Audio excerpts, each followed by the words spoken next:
Chapter 1295. The underworld was a gathering place for demons. It was vast and boundless, and countless families had taken root here. Among them were the demon kings, who were extremely powerful. Is this the minister's home? Hyuga Issei stared blankly at the majestic building before him. The castle under the sun looked especially sacred and majestic, and this was only the location of the villa. If there were other places like the garden. All in all, Hyuga Issei's knowledge of the place had been refreshed. The underworld? It's just so, nothing special about it. Dustless appeared to be very calm as he glanced at the majestic castle. He was not a country bumpkin like Hyuga Issei. Back when he was a celestial dragon, the castle he lived in was similar to this. Rias, is there some kind of important occasion today? Why is it so grand? The villa was decorated with luxurious cereal ornaments. There were also a large number of servants who were busy decorating the garden. It seemed that they were very busy. I'm not too sure about that. Rias expressed that she did not know. She subconsciously looked at Eulifia, and she was sure that Eulifia knew the reason. Eulifia's neck turned.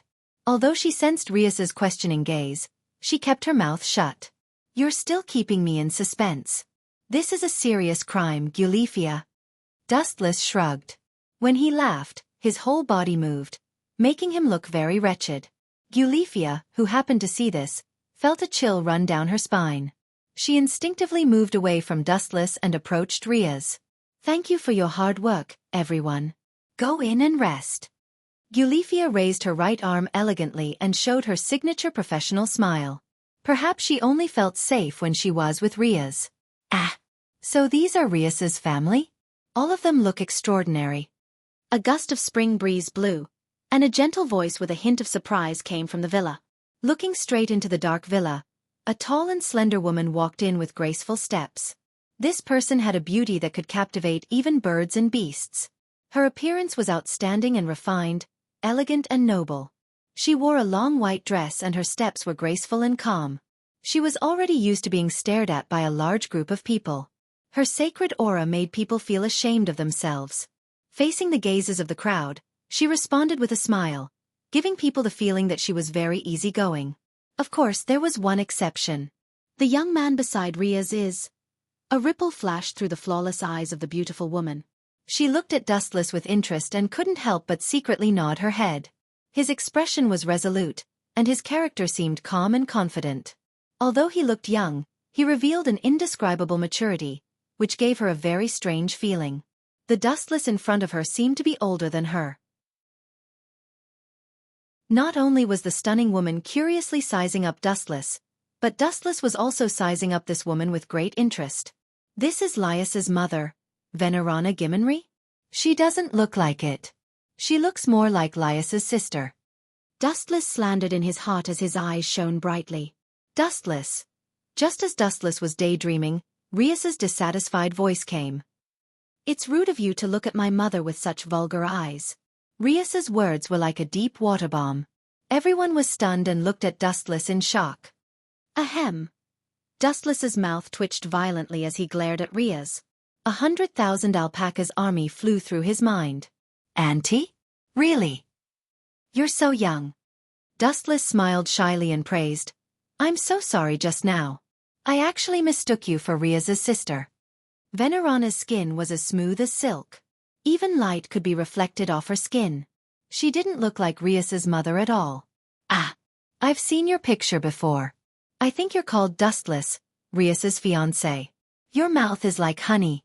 You really know how to talk. Vainilana's smiling face was like a blooming flower, beautiful beyond compare. You want to compete with me? You're still 100 years too young. Wu Chen glanced at Rias proudly before his gaze landed on her mother's head again. Even though what he said just now was flattery, Venilana really didn't look like someone who had given birth before. Go in and rest. Dinner is ready.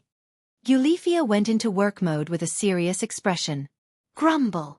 Wu Chen's stomach grumbled twice. He was really hungry. He raised his head and looked into the depths of the villa. Wu Chen vaguely saw a dazzling array of dishes. You can call me sister from now on. I like it a lot. Realizing that his wrist was being held by a warm hand, Dustless jerked his head up. The charming Venerana came into view. Her eyes were squinted into a line. It wasn't hard to see that she liked Dustless very much. Ahem. This isn't appropriate. Auntie. He coughed awkwardly. He was just saying it casually. Besides, Dustless's actual age was much older than Venerana. I also think it's inappropriate, mother. Riaz put her hands on her hips and glared. Her nose wrinkled in dissatisfaction. Allah Allah Allah. My lovely daughter is actually jealous? Seeing this, Venerana's eyes were filled with mockery. She found it more and more interesting. Like an elf, she grabbed Dustless's right hand tightly and deliberately put his hands near her big breasts and shook them around. Just a little bit more and he would be buried inside. You! Riaz saw this and stomped her feet in anger. In the end, she could only sigh helplessly. It sounded very powerless. The dissatisfaction on her flushed face faded. She looked at Dustless with pity. Although it's a bit embarrassing, Mother's personality is always so unpredictable.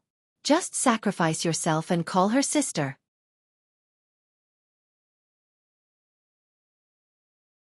Chapter 1296. Hearing that, Dustless's face twitched violently. This was worse than killing him. Sis. Sis. Sis. Dustless tried to say it, but he couldn't say it even after a long time. It was really hard to say. He was also someone who had lived for a few hundred years. He was qualified to be Venelana's ancestor. Oh, forget it. My cute son-in-law will tease you next time. Go in and wait. My husband and Sizax have been waiting for a long time. Looking at Dustless who was in pain, Venelana couldn't help but chuckle. This family must be mentally ill. Dustless stared at Riaz who had entered the mansion and shook his head with a bitter smile. He then stepped in as well. Inside the mansion, the decorations were luxurious. The spacious room was filled with a group of servants. They were all women. Although they were not as eye-catching as Riaz and Venelana, they were all beauties. Gulp. The corner of Hyoto Issei's mouth was like the overflowing yellow river. His saliva flowed for 3,000 feet. His eyes were filled with the dazzling Yuelong tribe. How should I call you? You have to call me sis. Should I call you little brother then? It feels like a good match. The name Dustless is too unfamiliar. Venelana walked to Dustless elegantly. She lowered her chin and looked at Dustless thoughtfully, as if she was looking for a suitable name. It's normal to feel unfamiliar when meeting for the first time. Dustless complained in his heart. He was speechless about Riaz's mother. Why don't you call me? I'll call you Chinkun from now on. Venelana didn't give Dustless a chance to speak. She swore. This name is much better. It suits my future son-in-law very well. Hearing that, Wuchen raised his eyebrows slightly. When he was about to refuse, he thought of Venelana's unpredictable temperament and decided to leave it at that. It was hard to guess the thoughts of this weird hot mom. Speaking of which, Chinkun, what do you think about the situation in the demon realm now? Venelana suddenly changed the topic and asked with a serious expression. Demon world? Dustless couldn't help but stare blankly. It was said that women's thinking was leapfrogged, and now it seemed to be true. Just a moment ago, she was still acting like a flirting little girl. Now, she was suddenly talking about the situation of the fiend realm. Dustless really didn't know how to react for a while. This has nothing to do with me. I have no interest in intervening in the battle between demons, fallen angels, and angels, Dustless replied calmly with a stern expression. Your thinking is somewhat naive. Venelana blinked, and her soft voice made people involuntarily believe her. When a matter escalates into a serious problem that the whole world has to face, do you think you can still stay out of it? This. Dustless raised his eyebrows and fell silent. What Venelana said was indeed a problem that could not be ignored. It was fine if you did not provoke others and lived a quiet life, but could you be sure that others would not provoke you? Needless to say, this was impossible. I'm no different from joining the struggle of this world.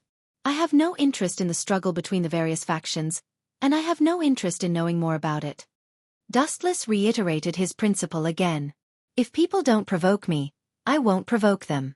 If people provoke me, I'll pay them back 100 times. But if some people have ideas about me and my friends, then I can only be forced to raise my butcher's knife again and clean up this world. Looking straight ahead, his indifferent eyes were full of contempt for everything. His magnanimous tone showed no fear.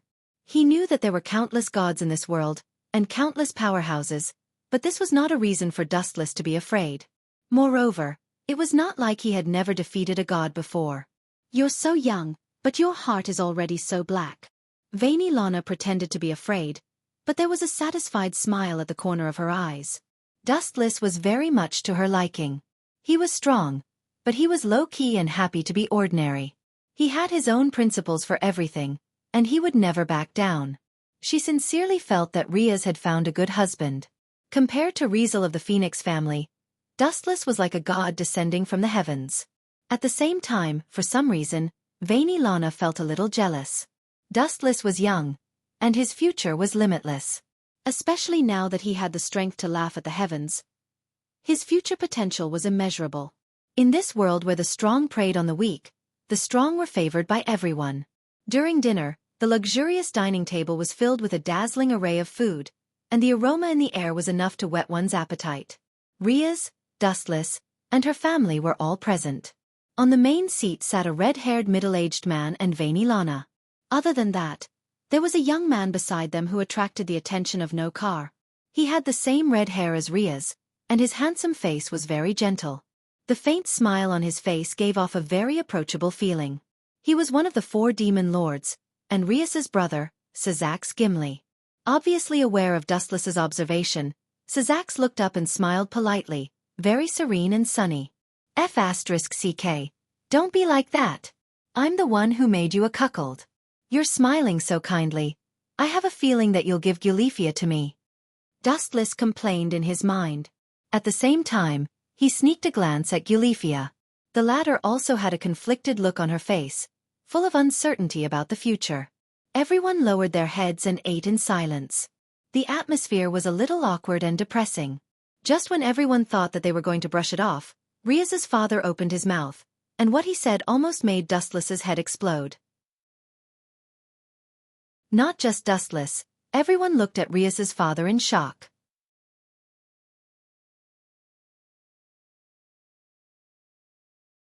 Chapter 1297. When do you plan to marry my daughter? Also, that young lady from the Phoenix family, I think her name is Labelle, your personal maid. The Phoenix family has agreed to marry her to you. I hope that you two can get married soon. These words were like a storm that could destroy the world. Everyone, including Wu Chen, was thunderstruck until they were charred on the inside and tender on the outside. Bastard, my goddess is gone just like that. God damn it. Issei Huda wanted to cry, but no tears came out. His glass heart was shattered. Not only did he snatch away Riaz, who everyone admired, but now he did not even let Labelle go. I strongly object. Riaz reflexively stood up as if she was following her instincts. When she came to her senses, Riaz's face was filled with shock and disbelief. What's wrong? Riaz's father asked. Anyway, I can't accept him marrying 2 women at once. I have to be the first. Riaz, who was at a loss for words, casually found an excuse. In fact, when she stood up, she did not know why, but she felt very uncomfortable. What do you think, Chen Kuan? Riaz's mother, Venerana, looked at Dustless with her serene eyes. She held her cheeks with her hands, looking forward to Dustless's answer. Hearing this, Dustless, who could not find an excuse, was speechless. It did not matter whether Labelle married him or not, because Labelle was Dustless' personal maid now. No one could take her away. Marriage was just giving her a status. From a certain perspective, this was more like an olive branch from the Phoenix family. Rizel Phoenix had personally experienced Dustless's strength. Knowing that Labelle could not come back, she might as well marry Dustless directly. At the same time, she could also make Dustless owe her a favor. Any time is fine. Dustless naturally would not reject a beauty throwing herself at him. He secretly gave Riaz's father a thumbs up. Since it's decided, let's put this matter aside for now. I have something to ask you. The main character, who had been silent all this while, finally spoke. The moment he opened his mouth, he attracted everyone's attention. They all looked at him with fear. This person was Riaz's brother, Sazax Gimli. What happened between you and Seraph? Why is it that whenever she mentions you, she can't wait to tear you into pieces? Sazax was deeply puzzled. Why would a great demon king be apprehensive of a little brat? He really did not understand. So it's this stupid matter. Dustless came to a realization. After he defeated Seraph that day, only a few people knew the truth. Even Rias's family did not know the inside story. It's just a small personal issue. It's just a trivial matter. There's no need for everyone to pay attention to it. Dustless didn't care at all. He said with a straight face, "That woman is crazy. I don't want her sister. She insisted on pushing her into my arms." Poochie! Rias spat out all the juice that had just entered her lungs. She looked at Dustless in disbelief. She never thought that there would be such a shameless person in the world. Rias was right in front of Dustless. Who would have thought that he would say that out loud? This bastard. He was the one who used force to oppress Kangna and Seraph. In the end, he forcefully took Seraph's virginity. How long has it been? Why has the version changed? Rias's head was dizzy. She now had a clearer understanding of how thick-skinned Dustless was. This is normal. Hearing this, Sarzax was calm. He maintained his rationality and calmness. He looked at Dustless and said, "The demon realm is a place where benefits are highly valued. A powerhouse can bring countless benefits. If I were Seraph, I would definitely betroth my sister to you. No matter what happens in the end, there's no loss." Rias lowered her head embarrassedly. Her face was red, and she showed a rare shy expression. This world was so cruel. It only cared about the size of one's fist. If you were strong enough or had potential, there would naturally be endless benefits. Just like Rias and Hayato Issei in the original work. If he did not have a divine artifact in hand, would Rias look at him differently? The answer was obviously no. The dinner continued. The atmosphere was much more pleasant than before. At least there were people talking. After about an hour, the luxurious dinner finally ended. It's so boring to sleep alone in such a big place. I'm starting to doubt Junai's house. Lying on the soft and delicate sponge, Dustless, who had nothing to do, looked out of the window in a daze. The long night must not pass like this. His eyes suddenly spun. Just as he was about to use his eye power to release a Monoshima out to play, an uninvited guest suddenly came to disturb him. Creak. A faint light shone in through the gap of the door. The door was not completely pushed open. There was only a small gap, and a purple eye could be seen sweeping around like a thief. Finally, the eye stopped on the bed, and a victorious smile appeared on her face. Quietly observing the tall shadow reflected on the ground, Dustless frowned and asked himself without thinking, "Could it be Gulifia coming to take revenge on me?" Dustless only offended Gulifia at the moment. As for Seraphil, she probably treated Dustless as a maleficent existence. "You don't learn your lesson at all. Since I'm bored, I'll tease you." Realizing that Gulifia might come looking for trouble, Dustless's dull expression disappeared in a flash, and a faint look of anticipation appeared on his face. Creak. The weak gap was completely pushed open, revealing a graceful figure. The sudden visitor was wearing white lace pajamas. Her aura and taste were worlds apart from Gulifia's. Gulifia has silver hair. Dustless was confused. Looking over, he was stunned when he saw who it was. Rias's mother, Venerana?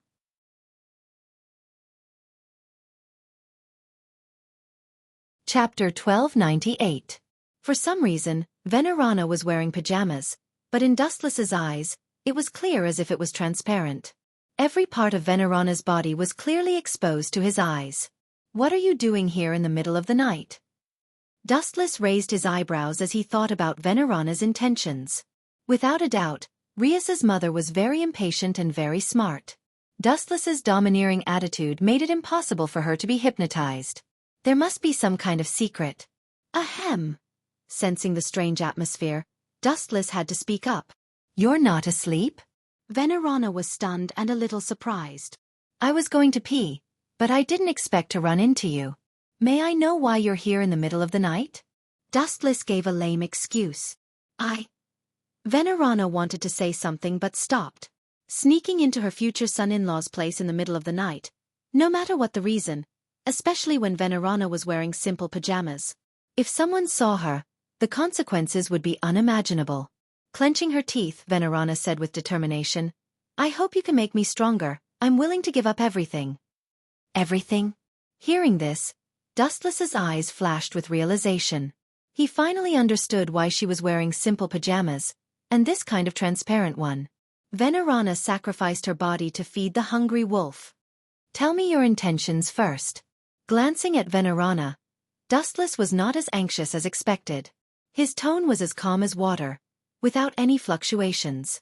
Although he did not mind giving Venerana powerful strength, he had to at least understand the process. It's very simple.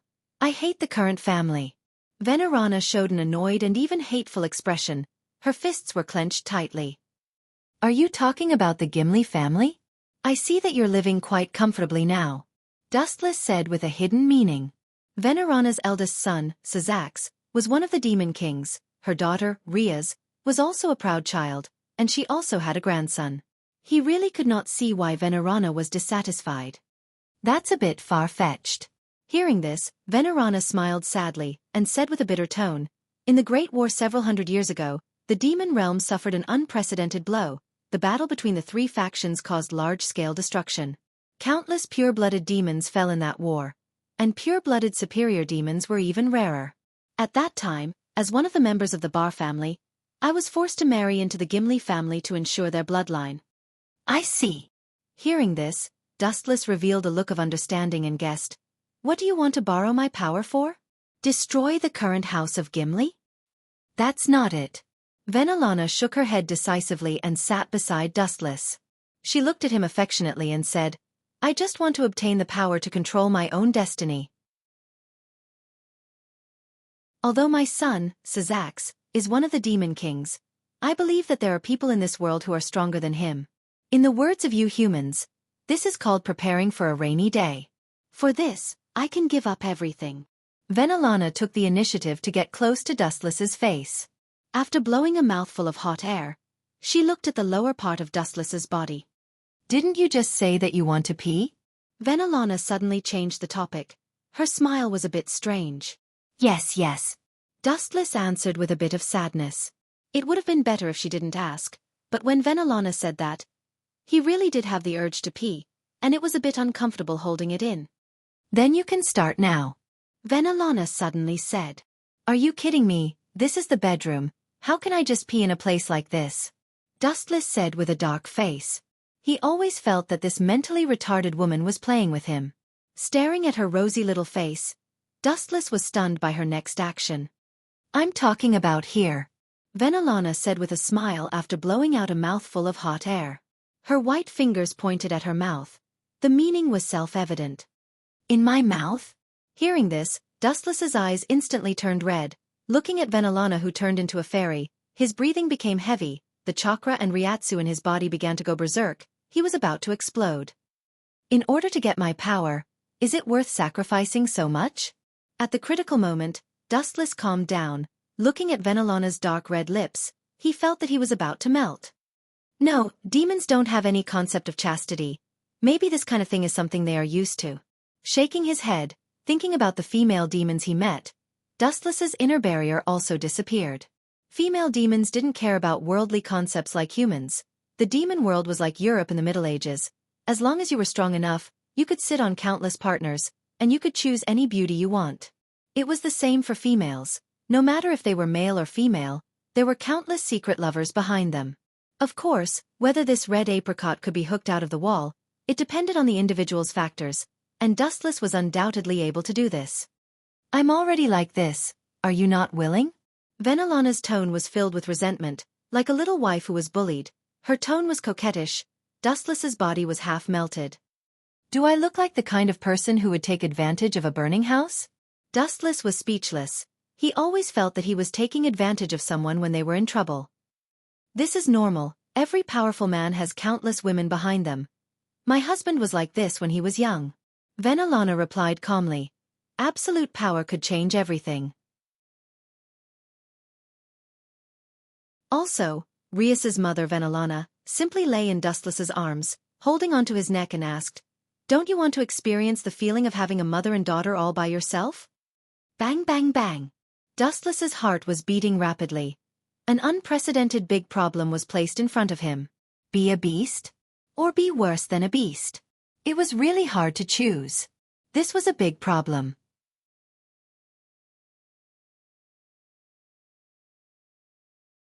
Chapter 1299. Dustless's heart was in a dilemma. This question seemed to be extremely difficult to choose. It would be difficult to deal with someone like a marine admiral or a village kage. Allah Allah Allah. Every man has this kind of dream. You should have it too. Venelana giggled. Her body was fragrant and her skin was white and beautiful. She looked like a vixen. Ahem. I'm a man with principles. Dustless took the initiative to start a conversation with Venelana. He shook his head like a rattledrum. He did have this kind of thought before, but recently Rias treated him well and cared for him. If Rias knew about this in the future, Dustless was really afraid that she would be sad. Could it be that you are? Venelana's eyes were filled with suspicion. After examining Dustless for a few seconds, she said strangely, "It shouldn't be, or are you?" Speaking of this, Venelana showed a shocked expression. She pointed at Dustless in shock and said, "Or, are you gay? Or you can't do that. If that's the case, I can't marry Rias to you." "I'm not gay. My sexual orientation is normal." Dustless's old face was twitching. He looked at Venelana angrily and said with a smile, "Since you doubt me, then experience it for yourself." After saying that, Dustless violently grabbed Venelana's neck. With a little force, she couldn't help but cough. Her little face was red. What are you doing?" Venelana asked in a shocked tone. She didn't wear much. It was just a nightgown, and it was transparent white. The high frequency of shaking made Dustless feast his eyes. "Humph, I need to pee, so I'll use your mouth as a toilet. You said before that you would be my toilet for free. This is a once-in-a-lifetime opportunity, so I can't let it go. I'll fulfill your tiny wish. No need to thank me." With a sneer, Wu Chen's arm, which was as thin as a willow branch, exploded with an explosive force. He pressed Rias's mother, Venerana, tightly onto the ground, forcing her head to maintain the same height as his lower body. This guy is indeed not an ordinary person. It was right to rely on him. Feeling the power contained in Dustless's single hand, Venelana was secretly shocked. Her heart was like a huge wave rolling up into the sky. Everything she said before was to trick Dustless and test his strength. If he couldn't do it, she naturally wouldn't lose herself to Dustless. There are no fluctuations of magic power. Is it just pure strength? Feeling the hand grabbing her head, Venelana confirmed it again and panted like a cow. Why was Suzuka so outstanding? To a certain extent, he had inherited Venelana's bloodline, or the destructive magic of the Ball family that she belonged to. However, Venelana had exhausted all the magic in her body, but she could not resist Dustless's brutal rule. The most shocking thing was that Venerana did not feel the slightest bit of magic power, not even a drop. In other words, Dustless had subdued her with brute force. Is he really human? Venelana said in disbelief. This kind of absolute power definitely did not belong to a human. At the same time, Dustless was not a demon, a fallen angel, or an angel. Could it be that he is some god or some unknown demon king? Maybe he is a dragon that can turn into a human with a jump. Only the legendary dragons have such great strength without using magic power. Venelana secretly guessed. Although this idea was a little strange, at least she felt that everything was possible. At the same time, she felt her mouth being pried open. Dustless glanced indifferently at Rias's mother Venelana, and said leisurely, "Thank you for your hospitality." Time passed quickly. After spending most of the night with Venelana, Dustless was so tired that he fell asleep. Venelana, who was whipped full of holes by Dustless, did not leave. She decided to spend the night beside Dustless. It was not that she did not want to leave, but Dustless made her too weak. Plus, her pajamas were torn into countless pieces. She could not go out naked. The morning sun was mighty, and the warm light shone on people's faces. The young man subconsciously rubbed his eyes. It's already past 10 o'clock. Seriously. Dustless stretched his waist lazily, and there was a crisp sound of bones cracking. Will Lise kill me if she finds out? He turned his head and looked at Venelana's sleeping face. Her expression was calm and peaceful. There was still a blush on both sides of her face that had not yet faded. Her two arms were tightly hugging Dustless's arm, afraid that she would slip away. Sigh! With a heavy sigh, Dustless leaned back on the bed, thinking about how things had turned out to be like this. Although Dustless felt guilty towards Riaz, he did not know why he did not regret it at all. Instead, he felt very excited. How can I make her stronger? Hogyoku doesn't seem to work. For a weak creature like a demon, the Hogyoku will explode. Since he had taken Riaz's mother Venelana, Dustless had to be responsible. At least, he had to make her stronger. I can let her eat the devil fruit. Dustless's eyes flashed, and he thought that this plan was feasible. He used to collect a lot of devil fruits in the One Piece world, and there were still a lot of them in the system that had not been eaten. He could also give them to Riaz and the others. What's the matter? Wu Chen frowned as he felt the warm air coming from behind him. Suddenly, the quilt moved. He turned his head and saw Riaz's mother Venerana, looking at him with a smile. What should I call you now? Chen-kun? Cute son-in-law? Venelana pursed her lips and smiled without saying anything. Dustless also smelled the scent of conspiracy.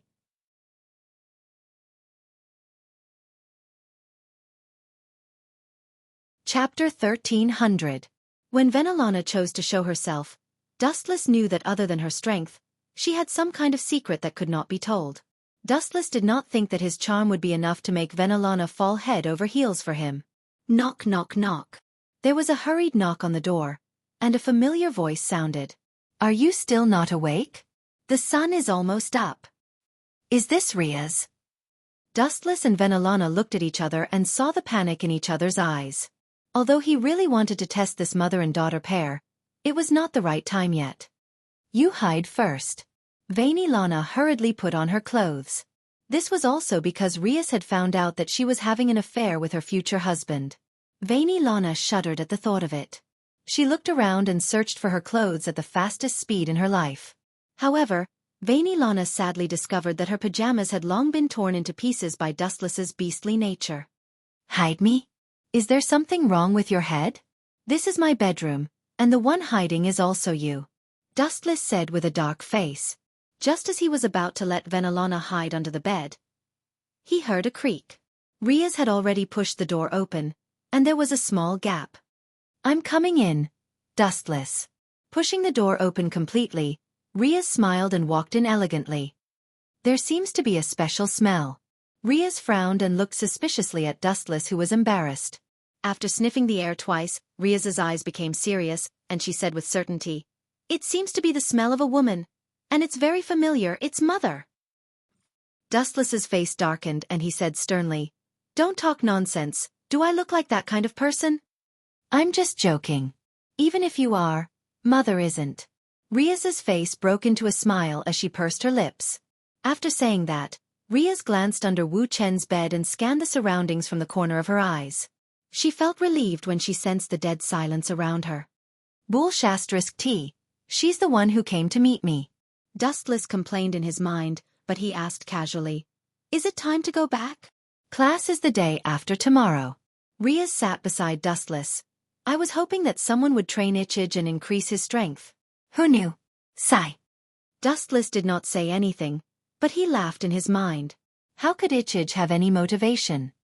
His harem was all taken care of by him, and now he was gloriously upgraded to a commander without an army.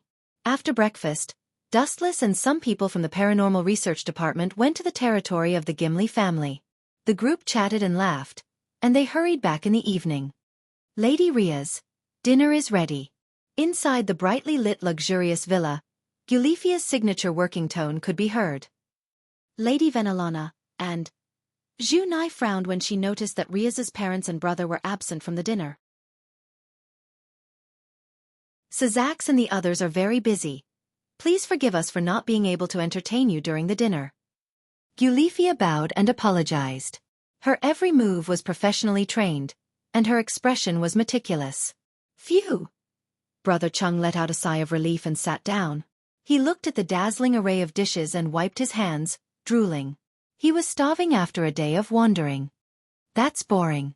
Hearing that, Dustless crossed his legs. He had thought of many new positions to test with Venelana, but the female lead was missing, and looking at Gulifia's serious expression, it was doubtful that she would even come back at night. Please enjoy, I still have something to do. Goodbye. Seeing that Dustless and the rest were all seated, Eulifia bowed again elegantly and left the dining room. Riaz, my stomach is not feeling well. I ate too much during the day, so I'm going to take a rest, Dustless said tiredly with a pained expression. Too much. Riaz smiled and waved her hand helplessly. Got it. Go get some rest. Sleep early and wake up early. We have to go back to Horse King Academy tomorrow. Senpai, you ate too much? A doubtful voice came, and the naturally naive kitten's expression changed to one of disbelief. Junai and Aisha also looked at Dustless in shock. As for Issei, he was wolfing down his food and ignoring Dustless. Brother Chung hated this person who ruined his harem dreams. It was no wonder that they were suspicious. Dustless only ate a small amount of food when they went out to play today. These guys are too troublesome. Dustless could only admit defeat. I'm not used to this place, and my stomach has been hurting for the whole day. I also ate something with a strong oily taste, and now I feel nauseous. You guys don't want me to pee and pee everywhere, right? Leave now. Everyone said with disdain. Thud thud thud. Messy footsteps came from the corridor. Eulifia, in her maid outfit, was no longer as sacred and inviolable as before. She turned into a stream of light and pounced forward with a serious expression. Ms. Eulifia, you seem to be in a hurry. Where do you want to go? I'll take you there. Just as she was about to rush out of the mansion, a flash of light blocked the corridor. Dustless? Eulifia's beautiful eyes were dazed, and she subconsciously pulled her legs back. Am I that scary? Dustless started to think about his image. He suddenly realized that the most powerful queen of the underworld and the demon queen Seraphil, who was the Leviathan, had the same expression when they saw him. It was as if they had seen the legendary dragon. No, they were even more terrified than seeing the legendary dragon.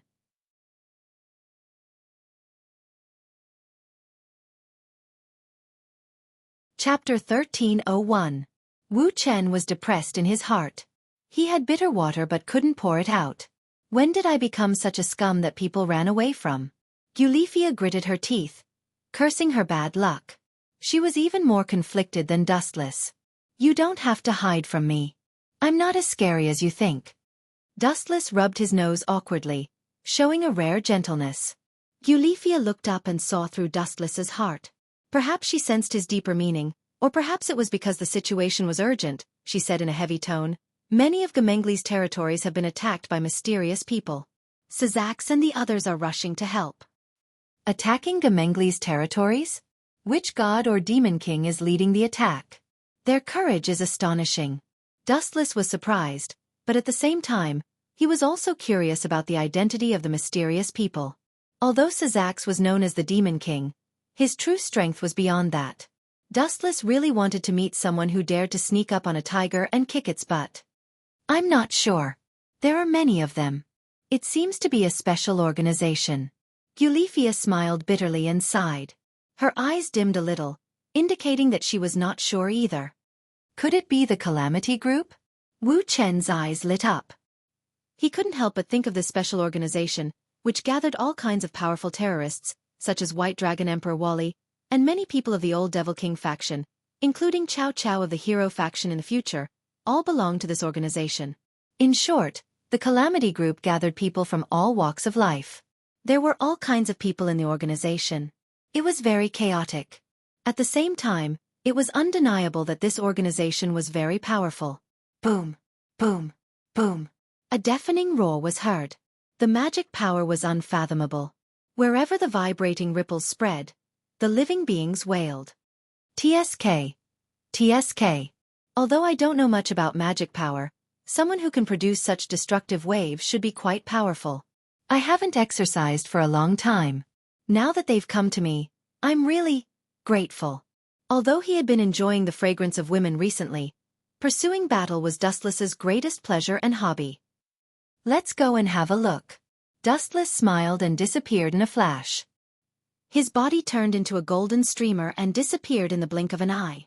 Eulifia was startled. She thought that her old eyes were blurred and she didn't see Wu Chen suddenly disappear. With the speed of light, any creature that wanted to spy on them would feel pressured. Black Song, even if Sizax has been lured out, there are still many powerful beings in his family. His queen, Eulifia, is no pushover. The armored middle-aged man said with a frown.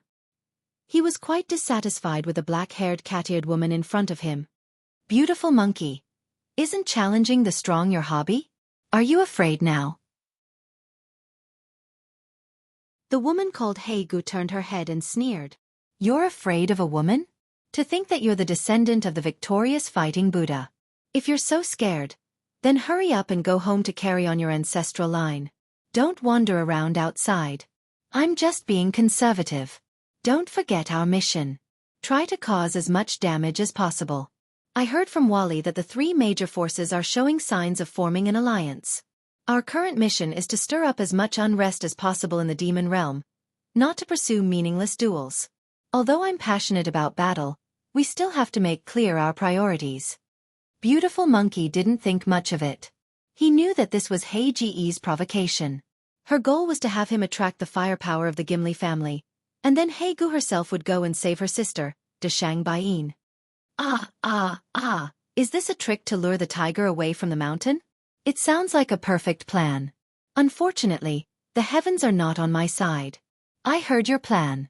A ghostly voice emerged from the bottom of their hearts without warning. They immediately retreated on reflex. Who is it? Get out here. Beautiful monkey looked around and gripped the Jingu Bang tightly in his hand. He stared coldly at the abandoned dark corner on the left. Thud thud thud. A handsome young man walked out of the darkness. Are the two of you all right? Dustless smiled and waved his hand. Are they all right? For some reason, Beautiful Monkey felt humiliated when he heard this sentence. He was frightened by this ghostly voice just now. It was like a ghost suddenly appeared behind you and greeted you. Who could be all right? Who are you? Deshang Heigu lowered her chin and asked curiously. Who knows? The name is not important. Dustless shook his head. He thought of the past and gave an ambiguous answer. In the past, I brought hope to some people and was worshipped like a god. At the same time, I destroyed their world and was feared like a ghost by others. The number of names and titles given to me by the people of the world is as numerous as the carps in the river. Dustless's eyes were blank. His tone was filled with vicissitudes. His turbid eyes were used to seeing the vicissitudes of life. He had once cared about the dominance of the world. He had once obtained it and even destroyed it. He had experienced several hundred years of ups and downs. Now that he was all alone and roaming the universe alone, he realized that this was the happiest and most enjoyable life. Frowning, Dustless recovered from the river of memories. Suddenly, his shoulder felt sore. He opened his eyes and saw that the clothes on his left shoulder had already been torn apart. His right arm was exposed to the air. What's going on? I was fine just now. Dustless muttered to himself. He was lost in his memories and didn't notice the changes in his surroundings. The beautiful monkey's mouth was wide open, so wide that a large rock could be stuffed in. Black Song, who had been standing beside him for a long time, also had her beautiful eyes wide open. You idiot! At this time, a burst of angry curses came. Dustless turned around and saw that it was Gulifia. That man who looks like a monkey. Didn't you get hit by his stick? Gulifia's mouth twitched. This guy was hit by a stick and didn't even know what happened. Shit, who hit me with a stick? Wu Chen reacted and scolded loudly. Just now, he only felt that his shoulder was sore. Who would have thought that someone would sneak an attack on him?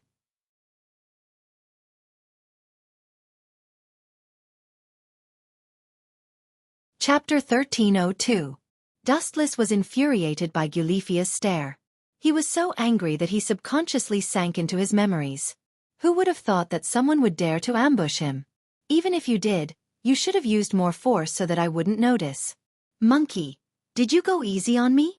Black Song of Taching approached the pale-faced monkey and asked. Although I didn't use my full strength, the force just now was enough to shatter a mountain. Monkey took a few deep breaths to calm himself down. He looked at Dustless in shock and guessed, is this guy's body made of meteorites and diamonds? Quietly sizing up Dustless's white and flawless skin, Monkey nodded in agreement. It was as white as diamonds and even glowed. Let's retreat for now. That silver-haired woman is not to be trifled with. Taking a deep look at Gulifia, the beautiful monkey then glanced at Dustless, who had a faint smile on his face as if he was sizing up a mouse. Although he was unhappy, he still chose to retreat. The mission was the most important thing, and personal grudges should be put aside first. Let's retreat. Black Song of Tochin glanced at the castle in the distance, his bright eyes dimming. You want to leave after beating me up? With a flash of light, Dustless appeared behind Monkey. However, this guy seemed to have eyes on the back of his head. Without even looking, he swung his staff at Monkey. Bam! Dustless's body was instantly scattered into a large number of photons. That's all there is to it. As long as I take it seriously. What are you so proud of? The photons that were wandering around recovered and recondensed into Dustless's body. His face was full of anger. Just now, it was almost the same as the soreness in my shoulder. It was indeed you who sneaked an attack on me. Eulefia giggled, cursing Dustless for not being serious. At the same time, she was shocked by his strength. He's neither a fallen angel nor a demon nor an angel. His body doesn't seem to have any magic waves, so he should be a human. But what's with his body structure? How can a human become so strong? You're courting death. The beautiful monkey flew into a rage. His body erupted with astonishing strength as he leapt up. Eulefia, I'll leave that cat-eared girl to you. Don't hurt her. Eulefia was stunned. Dustless's voice suddenly rang in her mind. So many strange abilities. Eulefia sighed with a complicated look in her eyes. She didn't know whether to rejoice or regret her relationship with Dustless. Boom boom boom. Eulefia's mana went berserk and chose to do as Dustless wished. Brat, you have angered me. You must pay the price for your arrogance. The beautiful monkey floated in the air. He stood on a cloud and stared down at Dustless with an arrogant look in his eyes. It had to be said that as the descendant of the victorious fighting Buddha, the beautiful monkey did have the right to be proud. The only sad and pitiful thing was that the person he was courting death against this time was also a fiendish person. Bzzz bzzz bzzz. The golden hooped cudgel in the monkey's hand rapidly enlarged, from the original cudgel to an exaggerated heaven-supporting divine pillar. It was thousands of times larger than before. He swung it around, and wherever the enlarged golden hooped cudgel swept past, ripples would appear in the void. It was as if as long as the monkey waved it gently, the mountain would collapse. How sad! Glancing at the beautiful monkey, Dustless's interest waned. He wasn't on the same level as the monkey at all. He had no interest in fighting. Dow Breakers 90. Black Coffin. Deep in the clouds, countless black lights poured down. The curved black lights were like the bright moon, sparkling and translucent. The beautiful monkey didn't feel anything. He looked down at Dustless arrogantly and continued to enlarge the Jingu Bang in his hand. He was so angry that he wanted to smash Dustless into meat paste to vent his anger. Up there, silly child. Pointing at the pure black wind blade in the sky, Dustless didn't know whether to laugh or cry. This guy had probably never experienced failure before. That was why he was so arrogant. Up there. The beautiful monkey subconsciously looked at the sky. The black light filled with the afterglow of death frightened him. He quickly controlled the enlarged Jingu Bang to smash the top of his head. Bang bang bang. Although he shattered many blade attacks at the first moment and avoided the shadow of death, the beautiful monkey's Jingu Bang was also in a miserable state. There were a lot of messy blade marks on it. His body was also bleeding profusely, and there were several ghastly cracks on his body. The enlarged version of the golden cudgel had indeed saved his life, but it was inevitable that some fish would slip through the net. The beautiful monkey himself had also suffered a heavy blow. How could it be? How could it be? How could it be? This guy almost killed me without even moving his hand? The beautiful monkey's eyes were dull. If it wasn't for the stinging pain from his wounds that made him want to die, he might have thought that it was an illusion that some bastard used on him. Bang! After suffering such a heavy blow, the somersault cloud under his feet was difficult to control. The beautiful monkey was sweating profusely.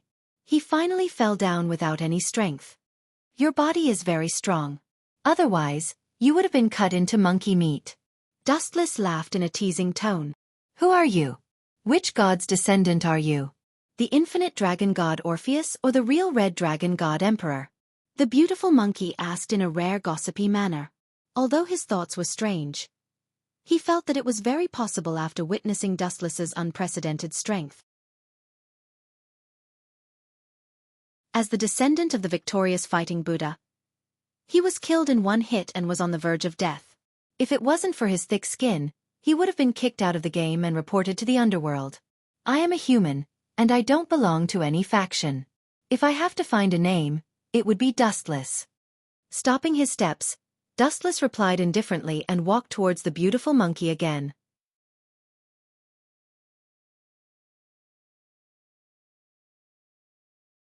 Chapter 1303. The monkey's head was burning, and cold sweat dripped down like raindrops. He wanted to wave the Jingu staff again, but his injuries forced him to accept a cruel reality. Even if the enemy was on his last breath and could die with a poke, he did not have the strength to execute Dustless's death sentence. This is a joke, right? We haven't even started fighting. How did it end over there? Taching Hage glanced in the direction where Dustless and the monkey were fighting, and complained angrily, "Monkey, if you want to slack off, just say so." This was too fake.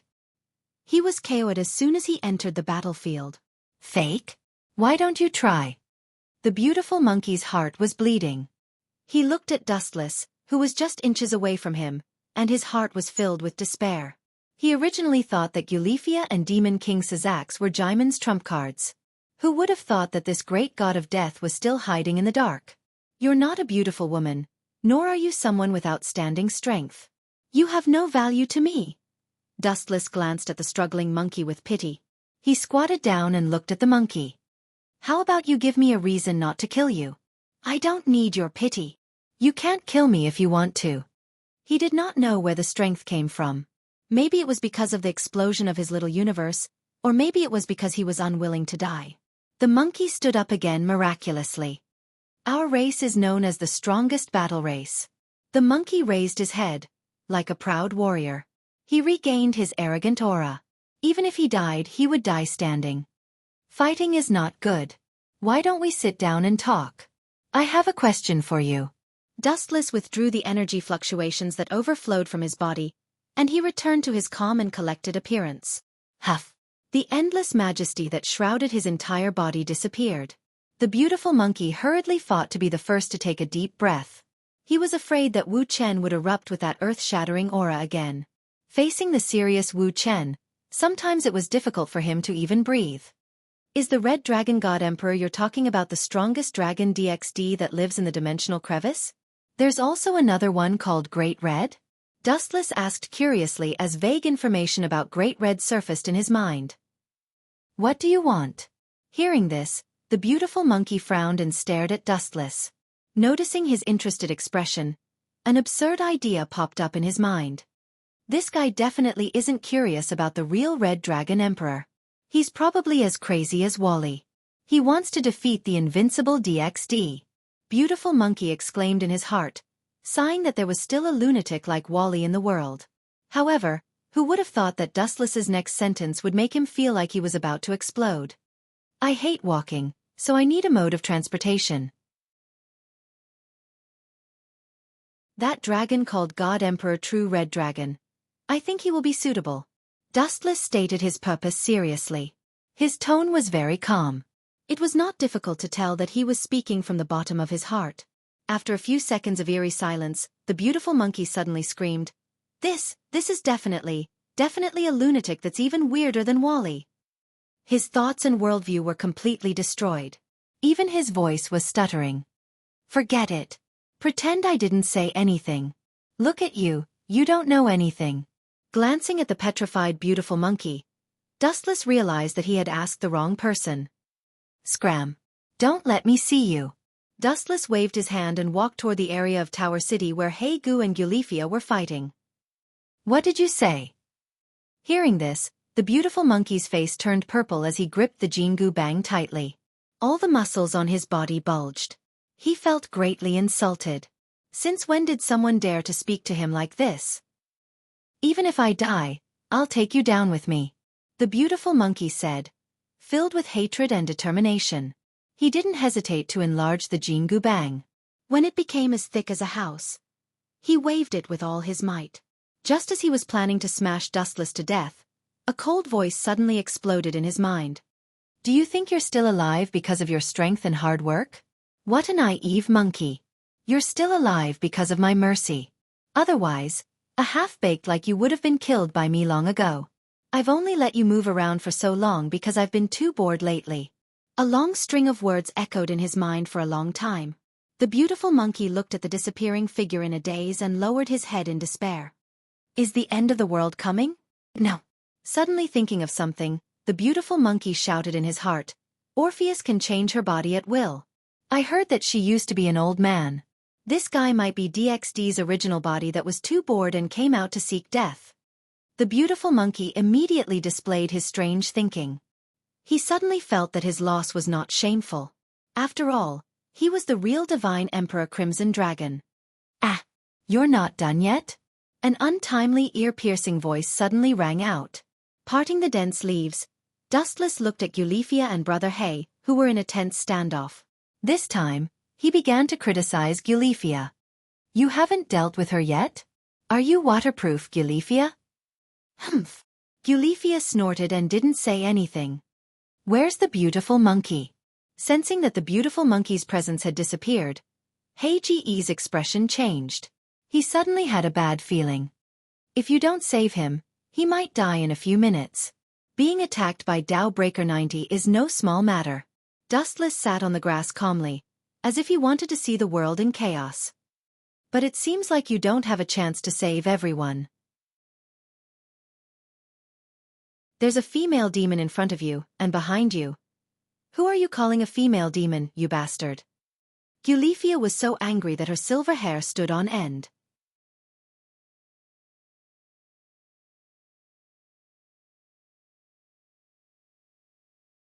Chapter 1304. Eulifia was trembling all over. If she could, she wanted to pounce on Dustless and strangle him to death. That bastard's mouth didn't hold back at all, and that half-smile was definitely on purpose. Oh! Sorry, Eulifia, it was a slip of the tongue. I still have things to do, so I'm going back to sleep. I'll leave tomorrow. That exercise just now really felt good. Wu Chen moaned comfortably to the sky. Then, he turned around and left without saying goodbye. Where's the monkey? Heigu asked. Thinking back to the energy ripple that oppressed the sky, she was already prepared to collect the monkey's corpse. Him. Dustless retracted his step and said calmly, He won't die for now, but even the gods won't be able to save him in a while. Then why didn't you take care of him? The monkey is the descendant of the victorious fighting Buddha. If you don't take care of him now, he'll be a huge problem in the future. Eulifia scolded and suddenly changed directions, as if she wanted to finish off the monkey for Dustless. Take care of him? There's no need for that. If he can grow to my level one day, I'll even burn incense and pray to the heavens for mercy. Dustless's words left Eulifia and Taching Heigu dumbfounded. You want to nurture an enemy to kill you? Eulifia asked in shock. She cursed the lunatic in her mind and warned seriously, That's nurturing the enemy. As Rias's. Sorry, but I'm not Rias's kin. Dustless words made Eulifia speechless. She could only stare.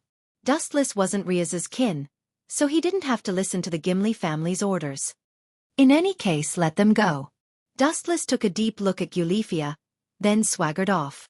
You think I'll let them go just because you said so? What a joke. Like you said, I'm not your kin, so I don't have to listen to your orders. Eulifia retorted sarcastically as her demonic energy surged. These people were related to the future of the Fiend realm, and as the wife of the Demon King, she could not let them go. Hee, so you don't agree? That's fine too. I'll go tell Sazax right now. I believe he'll definitely. You win. Eulifia rushed to Dustless's side like a gust of wind, glaring at him with her gem-like eyes. If it weren't for the fact that Dustless's strength was unfathomable, and that she knew that she wouldn't be able to shake him even if she went all out, she would have definitely fought without any regard for her life. Her name is Taching Heigu. She is Kitten's older sister. Without further explanation, Dustless said as he walked, She's my teammate's sister, and she's not a bad person. You want me to kill her? Sorry, I really can't do it. Are you sure? Eulifia asked suspiciously. She always felt that Dustless had a tool that could foresee the future, as if he knew everything. I don't think that's the only reason. Glaring at Dustless, Gulifia said meaningfully. They're sisters, and they're both quite pretty. Don't you want them for yourself? Hearing that, Dustless frowned and shook his head. He said decisively, there are as many beautiful women in this world as there are grains of sand in the Ganges. If I like any one of them, I'll have to change my kidney sooner or later. Despite his words, Dustless's heart was itching. He and Kitten had been in the same environment for a long time, and even if they didn't have a so-called emotional foundation, they would develop feelings for each other over time. Moreover, Dustless had always been sympathetic to the sisters, and he was just fooling Gulifia. Otherwise, he would have been called the peerless sex demon, or godly worker king who defeated Hu Issei. At the same time, in another direction. Monkey, how do you feel? De Shanghai Gu looked at the shocking wounds on Monkey's body and couldn't help but feel a chill. Some of the wounds on his abdomen could even see his internal organs, and his intestines were almost falling out.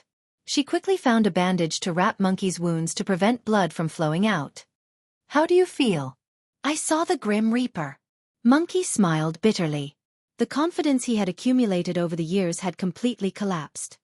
Idiot, if you can hold on for a while, and wait for Wally to come, you can definitely. Hold on for a while? Don't you think your back hurts when you talk while sitting? Monkey angrily interrupted De Shanghaiji's speech and angrily scolded. If it wasn't for that man's long-winded nonsense, my fight with him would have ended in 5 seconds. No, 1 second.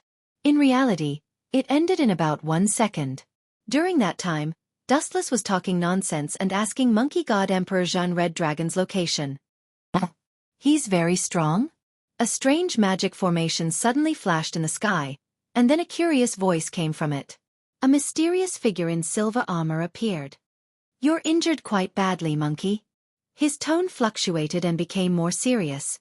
Then, the armor on his body disappeared, revealing a handsome silver-haired youth. Wally. Not only am I injured, he's not interested in me at all. Otherwise, I would have been dismembered. Monkey angrily punched the ground, his expression full of unwillingness. Seems like he's very strong. Wally's eyes lit up. He was not interested in anything.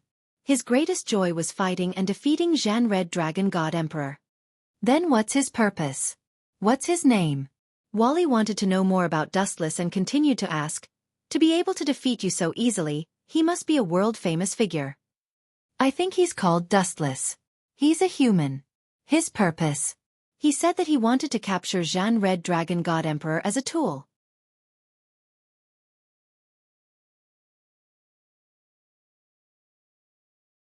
Chapter 1305. Hearing this strange idea, Wally, who rarely had any emotional fluctuations, was stunned. Then, he felt a stinging pain on his old face as he realized that Dustless was deliberately going against him. My life's goal is to defeat the real God Emperor Qi Long, the Great Red DXD.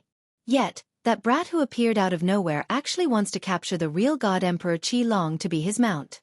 Doesn't that mean that I'm only worthy of fighting against his mount? Wally's mouth twitched and turned constipated. This was equivalent to slapping him in the face. That guy seems to be Lise Gimenry's fiancé, Taching Hage added. Lise Gimenry's fiancé? The heavens have been kind to me. I heard that my old enemy, Qi Long Divine Emperor Hyoto Issei, is Lise Gimenry's relative. When the time comes, I'll wipe them all out. Wally's eyes were cold. Regardless of the beautiful monkey's injuries or the fact that Dustless had slapped him in the face, he had to get back at them. The next morning, Lise and Dustless left the underworld and were on their way to Cult King Academy. Although the sudden commotion yesterday had brought a lot of trouble to the underworld, it was the kind that was dispensable and had almost no effect. After all, the current Demon King Sazax, as well as Seraphil and the others, were not incompetent. Inside the Supernatural Research Department of Cult King Academy. Master, please enjoy. Dustless was sleeping comfortably on the sofa. LaBelle Phoenix was wearing a black maid outfit.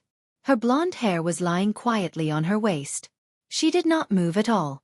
She was very standard. Not bad. Dustless nodded in satisfaction as the tea entered his stomach. His mouth was filled with sweetness, and there was an endless aftertaste. Dustless was a freak in the Supernatural Research Department. Most people drank coffee.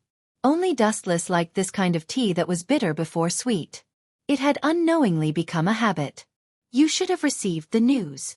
Putting the tea set on the table, Dustless turned to look at Labelle and said bluntly, "The Phoenix family agreed to betroth you to me a few days ago." Libel nodded and did not feel too much about it. Even without this sudden engagement, she knew that she would be Dustless's plaything for the rest of her life. Labelle did not reject the idea too much. Descendants of large families like hers were usually sacrificed in marriages, such as Rias's marriage to her brother. Dustless was more despicable and filthy than some of the other hedonistic sons, but he was impeccable in other aspects. At the very least, it was very safe to be with him, and he had absolute strength to protect her. Hee. It's good that you're aware. Dustless rubbed his palms and looked at Labelle with sparkling eyes. He reached out his right arm and grabbed her. Labelle was like a rabbit lying in Dustless's embrace. Her weak strength was negligible to Dustless.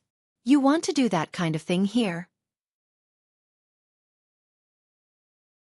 Labelle's little face was red, and her heart was beating rapidly, as if it wanted to jump out. Why can't I? Dustless asked with a smile. He felt that it was very appropriate. Chakra rolled in his palm and vibrated slightly. Labelle's maid outfit burst open, and her jade-like left arm was exposed. Dustless was stunned by the sight.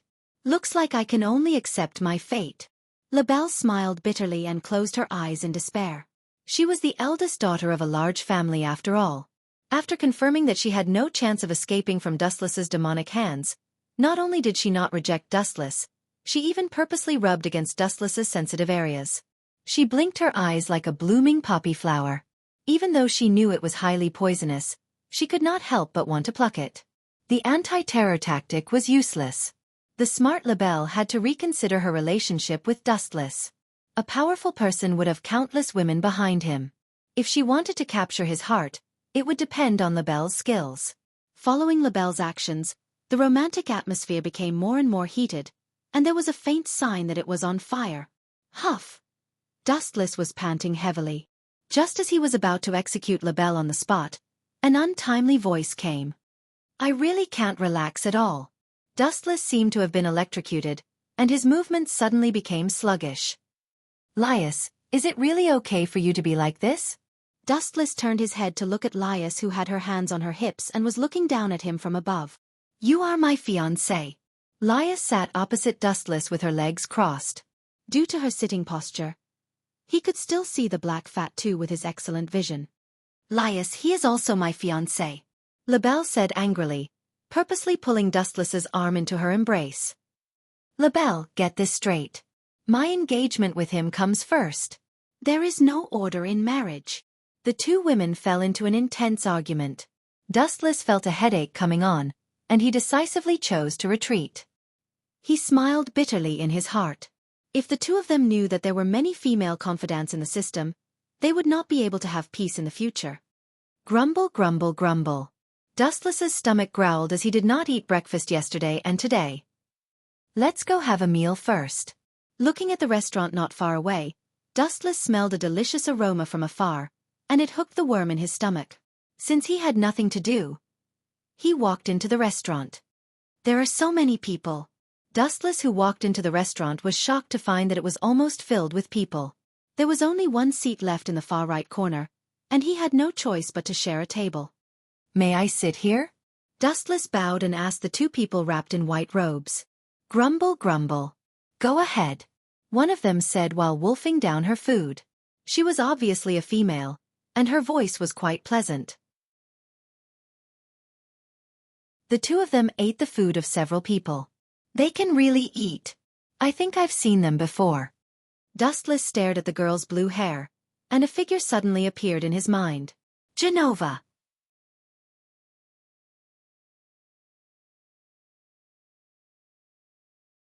Chapter 1306. Dustless carefully observed the girl who was wolfing down the food. She was not reserved at all. In fact, she ate even more crudely than he did.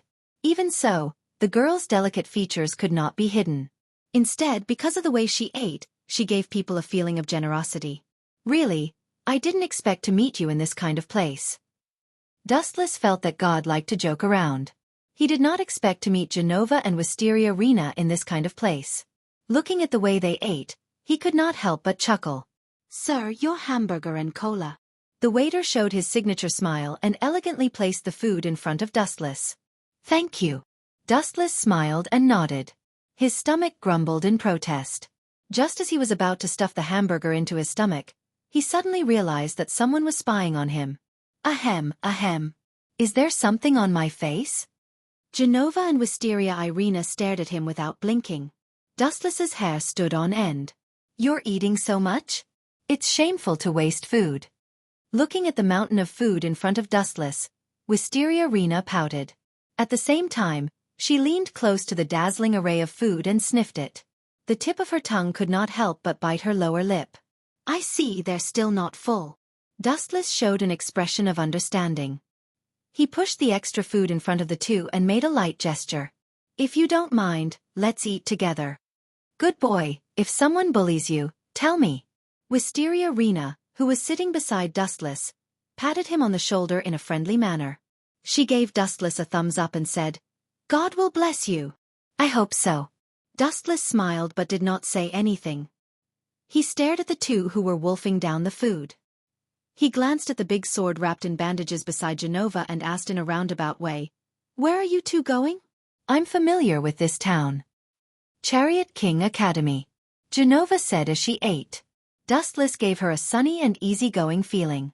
He didn't seem like a bad person, so she didn't hide anything from him. Dustless sighed inwardly. Then, he volunteered with a smile. "To be honest, I am a third-year student at Chariot King Academy. If you don't mind, I can take you there." "You?" Genova and Rena stopped what they were doing and looked at each other. They could see the confusion in each other's eyes. A few seconds later, they nodded and accepted Dustless's suggestion. "All right, I'll leave it to you." Wisteria Elia smiled, and the wariness in her eyes gradually faded. She and Genova were confident in their own strength. If they were afraid of a normal human, then they should not be the holy swordsmen of the church. They should just go home and be porcelain dolls. Moreover, Wu Chen gave them a good impression. He was gentle and refined. At first glance, he gave people the feeling that he was very gentle and approachable. He didn't seem like the kind of person who would have bad intentions. "Thank you. If it weren't for you, Genova and I would have been detained. We forgot to bring money when we went out." Rena Ilya stomped her feet. Her face was full of embarrassment. She didn't dare to look into Dustless's eyes. Her whole face was red, and it was very cute. If Dustless didn't pay for them, they might have been detained by the shop owner to wash dishes to atone for their sins. "Don't worry about it. It's a piece of cake." Dustless waved his hand. He could have as much money as he wanted. There was a bank near Chariot King Academy. If he didn't have money, he could just go there. "Let's go together. I'm going to class anyway." Dustless smiled and shamelessly held the two girls' hands. Wisteria Irina and Genova's bodies stiffened, and an unnatural expression flashed across their faces. Just as they were about to struggle, a strange electric current suddenly spread through their bodies, and the power gathered in their arms instantly dissipated. They could only watch as Dustless left. "You still want to fight with me? I'll pay for you too. If I don't take advantage of you, then God is too unfair." Dustless laughed in his heart. He felt the delicate touch of the two girls' skin. He smiled happily and held one in each hand. It was like he was a living god. "Speaking of which, what are you two doing here at Chariot King Academy?" Dustless touched the two girls' hands discreetly as he changed the topic to distract them. "No comment," Rena Ilya and Genova said with a straight face when they talked about their mission. "You two are very principled." Dustless praised them. In fact, even if he didn't say it, he knew about Genova and Rena Ilya's mission. They were looking for Rias and hoping that she wouldn't interfere with the conflict between the church and the fallen angels. Their ultimate goal was to find the missing holy sword. "We're here." Pointing at the school in front, Wu Chen couldn't help but loosen the two girls' little hands that slipped into the satin. "We'll meet again anyway. What happened just now was good karma." Thinking about it, Wu Chen also felt relieved. This was what it meant to be fated to meet even if they were thousands of miles apart. "If you two want to find someone, you can go to the student council. Here it's them." Dustless pointed at Song Na and Vice President Shinro Chuanji who happened to pass by. Then, He left without caring about the two's strange looks. Rena Ilya, why do I feel like this guy is weird? Genova asked as she stared at Dustless's disappearing figure. It's more than weird. Didn't you notice? We've been led by the nose by him. Since when have I been so obedient? Almighty God, please give me an explanation. Wisteria Irina looked up at the blue sky and asked. Soon after she realized something and said angrily, to think that we trusted him so much. He secretly touched my hand and even aimed at my chest and legs.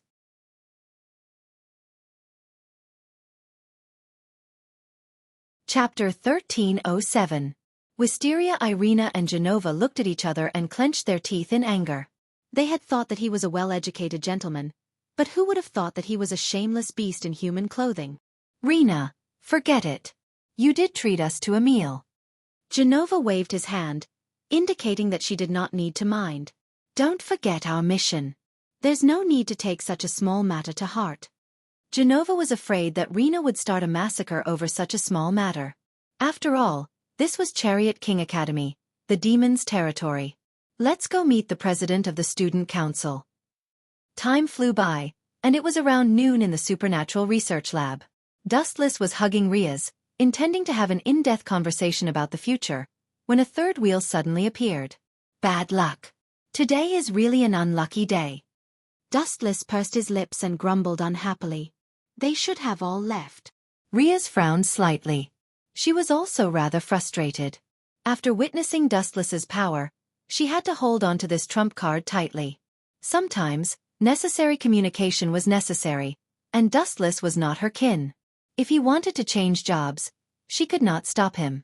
Please come in. After tidying up her slightly messy clothes, Riaz sat in her usual seat, while Dustless lay on the sofa with a gloomy expression. Creak. The door was pushed open, and two graceful figures entered his sight. So it's them. What a rare guest. Dustless's eyes sparkled as a faint smile appeared on his small face. Song Na and Lady Shinra Chuenji, are you two here for me? The people who interrupted Dustless's business were the president of the student council, Song Na, and her kin, Shinra Chuenji. Looking for you? There's a limit to how thick-skinned you can be. If it wasn't for the situation, I would never want to see your annoying face. You better be killed by some god, hateful man. When she looked at Riaz, Song Na still had a faint smile on her face, but when she heard Dustless's harsh voice, her expression changed faster than flipping a book. Tisk. TSK. A woman's heart is the most vicious. Dustless looked at Song Na playfully, and then teased. I thought your sister couldn't wait any longer and sent you to discuss our marriage. The hot water that she had just drunk spat out. Riaz gaped at Dustless. This guy really did not care about other people's feelings. Song Na's face was flushed red, and she clenched her fists. A special magic array appeared in front of her, and she glared at the smiling Wu Chen. If it wasn't for the difference in strength, she would have pierced Wu Chen's heart with thousands of arrows. By the way, no one seems to know about me and her sister. Seeing Song Na gnashing her teeth in anger, as if she wanted to swallow him alive, Dustless realized that no one knew when he forced himself on Seraphil. Song Na, why are you here? Riaz glared at Dustless and asked. It's not me who's looking for you, it's the two of them. Song Na shook her head.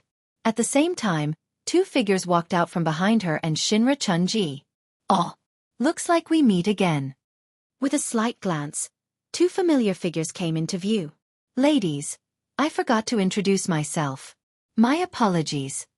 Dustless stood up, and his smile was like a spring breeze. My name is Dustless, nice to meet you. The sudden visitors were Genova and Wisteria Irina. You dare to appear in front of us? Rena jumped in front of Dustless like a chili pepper, with her hands on her hips. This sudden change stunned both Riaz and Song Na. They looked at each other and saw the strange look in each other's eyes. Obviously, they knew each other. You're making me feel disgusted. Glancing at Song Na, Riaz already knew the identity of the visitors. They were most likely from the church. Why wouldn't I dare to appear in front of you? You must understand that this is the supernatural research lab. Dustless did not answer, but asked back. He pointed at Riaz and said confidently, Plus, I'm Riaz's fiancé. Hearing this, Genova and Rena were stunned. They were sure that Dustless was a human, and Riaz, the sister of the Demon King, would value a mere human. Minister Riaz, we're here to negotiate today. Genova did not want to argue with Dustless over trivial matters, and her cold gaze fell on Riaz's head. These two dare to ignore me. Dustless looked at the two girls with interest, and rubbed his nose helplessly. He did not expect to be ignored one day. He had always been the one ignoring others. The church's sacred sword seems to have been stolen. Their mission seems to be to find the lost sacred sword. Dustless guessed. Please speak your mind, Riaz said with a smile. I still have things to do. You can talk about the rest in detail. With that, Song Na turned and left. Obviously, he had no interest in this sudden incident. How boring. Looking at Song Na and Shinra Chuanji's disappearing back, Dustless smiled. He did not have the time to listen to these boring things, especially boring things that he knew. Since I have nothing to do, I'll play with the two of you to kill time. Dustless followed Song Na and Shinra Chuanji without hesitation. At the same time, in another direction, the situation was extremely serious.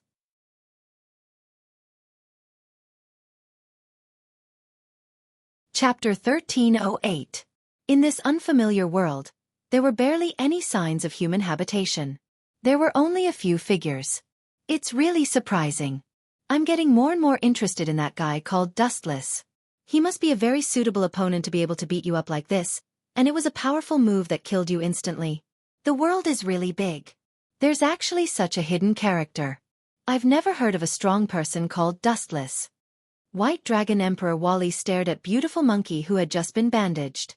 His eyes were burning with a burning battle intent. The boiling battle intent traveled through the restrictions of space, wanting to see Dustless's true appearance. Isn't this a good opportunity? The demons of the demon world, the fallen angels, and the angels of heaven are going to hold a three-party meeting soon. You're now the subordinate of the fallen angel Asafel. You can use this opportunity to understand him, but I can tell you that he's very strong.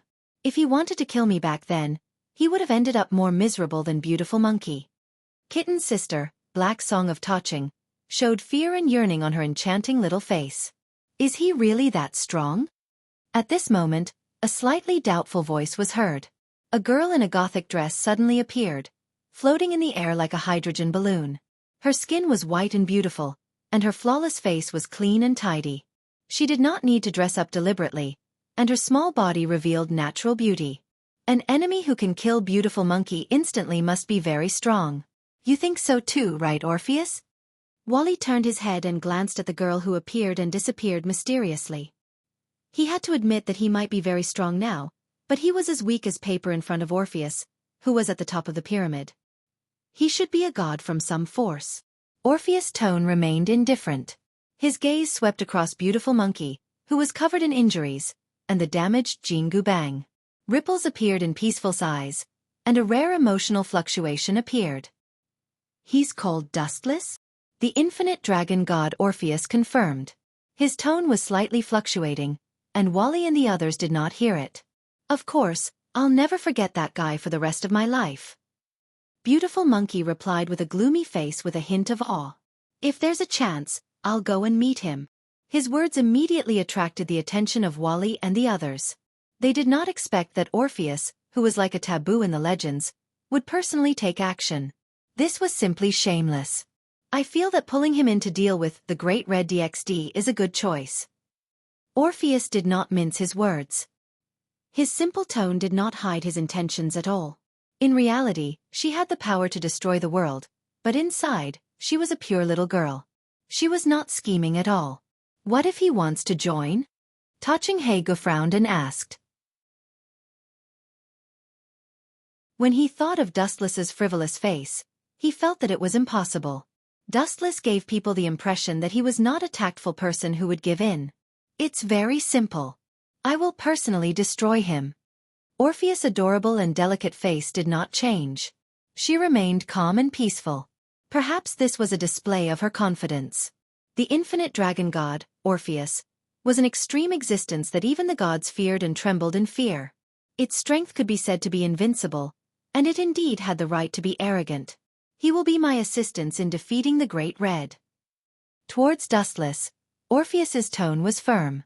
If what the beautiful monkey said was true, it meant that Dustless was comparable to Wally, and even had the potential to surpass him. How could she let go of such a good trump card? Keek. Miss Song-na, why are you running so fast? I'm not a tiger. In the corridor, Dustless's teasing voice could be heard. Then, light flickered. He was like a wall in front of Shinra Chun-ji and Song-na, staring at them with a smile. Tiger? Don't insult such a cute creature like a tiger. You are much more ferocious than a tiger. The two of them were speechless. At least tigers only knew how to eat humans. Dustless, this weirdo, not only did he know how to eat humans, but he also knew that offending him would make them suffer a fate worse than death. What do you want? Song-na asked with her hands on her hips. Recalling Dustless's arrogant words, she questioned, "Please don't make up stories about my sister in the future, especially when it comes to something as important as marriage." Song-na originally wanted to use Seraphil's name to threaten Dustless. However, Seraphil was defeated in the previous battle. Even her chastity was taken away by Dustless. However, no one knew about the matter between Dustless and Seraphil, including Song-na. "It all depends on my mood." Facing the serious Song-na, Dustless responded with a smile. His answer was frivolous and perfunctory. "Before you question others, you have to talk about other issues first." Dustless's tone suddenly became gloomy. His eyes were filled with coldness. "Miss Song-na, you purposely lured those two girls here to cause trouble for me, right?" Panic flashed in Song-na's eyes. Her face was red as she argued, "Please don't talk nonsense. I didn't know you had a grudge. Besides, it was those two girls who asked to find Ria's." Dustless looked down at Song-na quietly. He did not believe her answer at all. This girl wanted to cause a conflict between him and the church. After all, Dustless was a human, and Ria's was a demon. Even if they were engaged, they could just break the contract if something unexpected happened. By then, the church would only have Dustless as their enemy. This girl is young, but she's quite good at scheming. What a pity. Dustless suddenly moved closer to Song-na's ear. The corner of his mouth lifted slightly, revealing a faint smile. He went straight to the point. "Song-na, there are some things that you don't need to quibble about. For your sister's sake, I can let bygones be bygones this time. In the future, you better stop before things like today. If something happens to me, your sister will be a widow."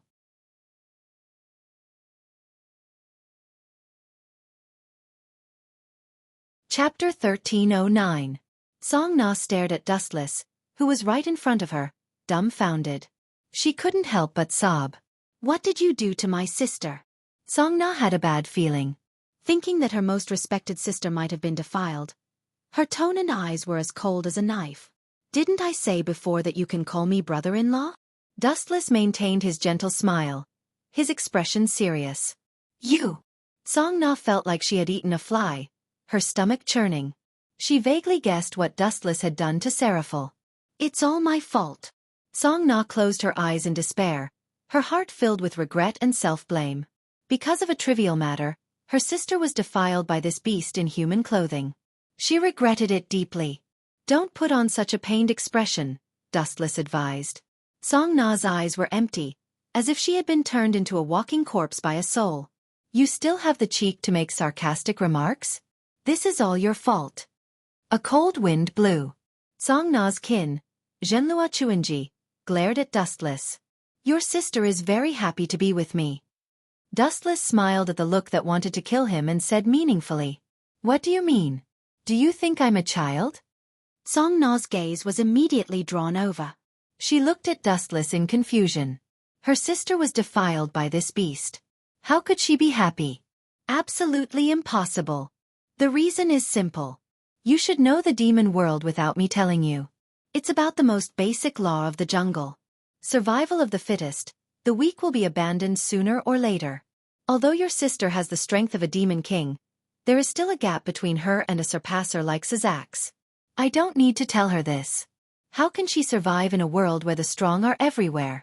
Only by finding a towering tree can your seedy family live forever. Your sister can't even be happier. She's going to get married sooner or later anyway, and I'm the best candidate for her. Dustless raised his head, his tone arrogant and proud. It was not only the seedy family that was like this. In fact, it was the same for every family. Take Rias for example. Why did she marry Rias to the Phoenix family in the first place? It was because their family was powerful, and Rissel Phoenix was a superior demon, so they could be considered a match. But in the end, because of Dustless's sudden rise, the Gimli family saw stronger potential, so they did not hesitate to destroy the marriage between Rias and Phoenix and betroth Rias to Dustless. The nature of the law of the jungle was fully revealed. Big sister, are you really happy? Song Na looked at Dustless suspiciously, as if he was lying. You're mistaken about one thing. It's not a matter of whether she's happy or not. It doesn't matter. It was because she had no choice at all. Even if she was unhappy, she had to force a smile. There were too many unpleasant things in life to count. You want to create a perfect fairy tale according to your logical thinking. That was impossible. As a demon king, your sister understands this kind of shallow logic. That's why she accepted her fate and followed me. Finishing a long string of words, Dustless's lips were also somewhat cracked and dry. He moved close to Song Na's ear and said with a smile, all in all, you just need to get it clear, I'm your brother-in-law now. I'm a little tired. Goodbye. If you have any trouble, you can find me at the Supernatural Research Lab. My cute student council. No, my cute sister. Inside the Supernatural Research Lab. The atmosphere was heavy, and the smell of gunpowder was thick. Both sides were arguing until their faces were red. If someone ignited a small flame, both sides would be set ablaze and fight. Creak. The tightly shut door was gently pushed open. A cool breeze blew in, and the hot atmosphere finally eased a little. But when they saw who it was, the smell of gunpowder in the air became even stronger. Yo, you two. Why are you glaring at me so fiercely? Be careful. Your eyeballs might fall out. Dustless was like a magnet, attracting the murderous gazes of Genova and Rena. You, a human, are mixing with demons? You're digging your own grave. Genova reprimanded loudly. At the same time, she looked at Rias in confusion. She then circled Dustless and sized him up. Other than his good looks, there was nothing else special about him. This is my private life. You two are meddling too much. Dustless chuckled as he lazily walked to Rias's side and sat down. Our purpose for coming here is to find the missing holy sword. This is a grudge between the church and the fallen angels. I hope the demons won't meddle in other people's business. Otherwise, as the Demon King's sister, we won't let you off. Genova said sternly as he gripped the bandaged sword. How rude of you to suspect others. Are all the people from the church so rude? You have no manners at all. You're no different from robbers. Rias was not someone to be trifled with. While she retorted, she also mocked the church for being rude. The holy sword is not only the natural enemy of the fallen angels. It also plays an important role against demons. It's normal for demons to want it. Genova's expression was normal. Her unchanging expression showed that she was right. Oh, it's just a holy sword. To put it bluntly, it's just a high-density lightsaber. In reality, it's just a toy that uses the opposite attributes to suppress demons and imps. You guys are so proud of it. That kind of thing is just a simple, crude weapon. I wouldn't want it even if you gave it to me. Dustless said disdainfully, as if he was talking about a piece of scrap metal, which made Genova and Irina's mouth twitch violently. What do you think the divine weapon that we value so much is? The holy sword is not a tissue to wipe your ass.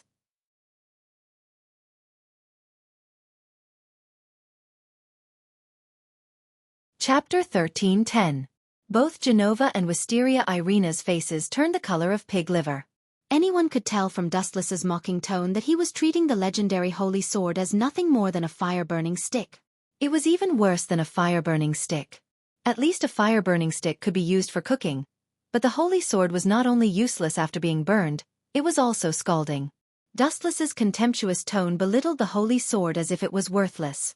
Bam! Genova slammed the table angrily and stood up angrily, pointing at Dustless. Kid, watch your tone. Don't think that I'll let you go just because you're a weak human. A weak human? Hearing that, Rias was amused. If Dustless was considered weak, Then the powerful beings that he had killed would have cried themselves to the toilet and washed their faces with tears all day long. You're just playing to the gallery. Rena Irina immediately labeled Dustless as someone who liked to lie. Her round lips parted. If you can take out our divine weapon, I'll... Is this the divine weapon you're talking about?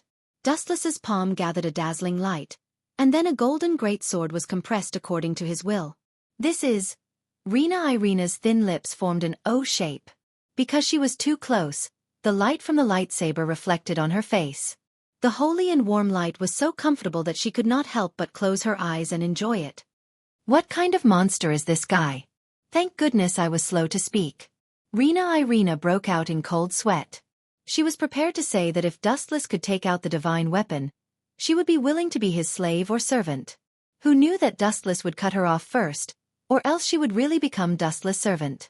This was indeed a holy sword. This sword's nature energy is close to that of a sacred sword, but there's also an essential difference. Riaz was also in disbelief. As the heir of the Gimli family, she naturally understood the nature of the holy sword. Dustless's lightsaber had the same nature as the holy sword. The scorching holy light was noble and inviolable, and the sharpness of the blade made one's soul tremble. It was even better than the holy sword of the church. The only difference was that it did not have the chilling feeling of encountering a natural enemy. Who the hell are you? Genova and Wisteria Rena asked at the same time. They looked at the light sword in Dustless's hand covetously, instinctively thinking that it was something from the church. Didn't I tell you before? I'm just an ordinary human. Dustless repeated and then added, of course if strength can ignore racial boundaries, you can also treat me as Archangel Michael. No. Dustless seemed to realize that he had said something wrong. He said calmly, you should treat me as your Lord God. This is blasphemy. Hearing this, Genova and Wisteria Irina flew into a rage, especially Genova. Her bandaged greatsword was completely torn apart, and the holy sword was already sweeping out with its sharpness. Swoosh, swoosh, swoosh. Genova leaped up with the holy sword in hand and slashed at Dustless from a tricky angle. It was impossible to guard against. You want to hurt me with a piece of junk? Naive.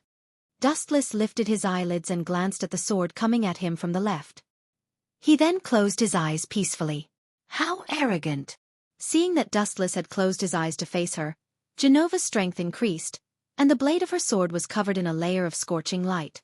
If she had only wanted to hurt Dustless earlier, she would have cut him into pieces now. Sigh, there's going to be another soul under Genova's sword this time. Rena Wisteria closed her eyes, not wanting to see the cruel scene of Dustless being decapitated. Clang! Suddenly, a crisp sound was heard from the place where the holy sword of destruction slashed. Bright sparks flew as if the attack had hit a rock. Genova's arm was numb from the impact. Impossible, how can a human do this? Looking as far as he could, Genova roared loudly. Due to his excessive shock, his voice was piercing.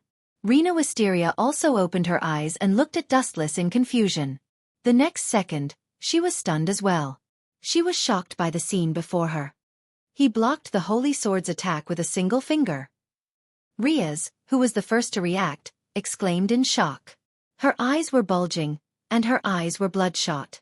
Her breathing had also become several times faster, and she was panting like a cow.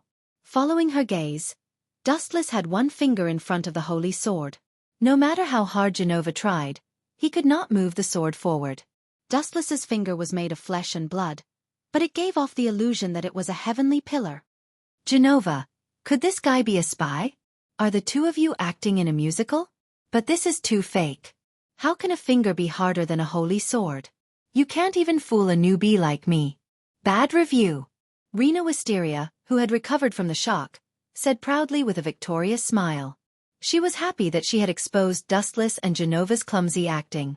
Then she stared at Dustless's head with burning eyes. Wisteria Irina decisively released her holy sword. This time, I will chop off your head and expose your terrible acting skills. The holy sword was extremely sharp, and the cold light reflected on people's faces. Their expressions changed drastically, and they took a few steps back. They instantly felt the shadow of death and the pressure. Whoosh! Rena Wisteria leaped into the air above Dustless's head. She gathered all her strength on her right arm and slashed horizontally. Clang, clang, clang. Rena Wisteria's hand was numb from the impact. She vaguely heard a cracking sound. She opened her eyes with hope. She thought that Dustless's head had been chopped off, but the sudden scene made her stop breathing. Dustless's head was not injured at all. Instead, there was a semicircular crack on her divine artifact.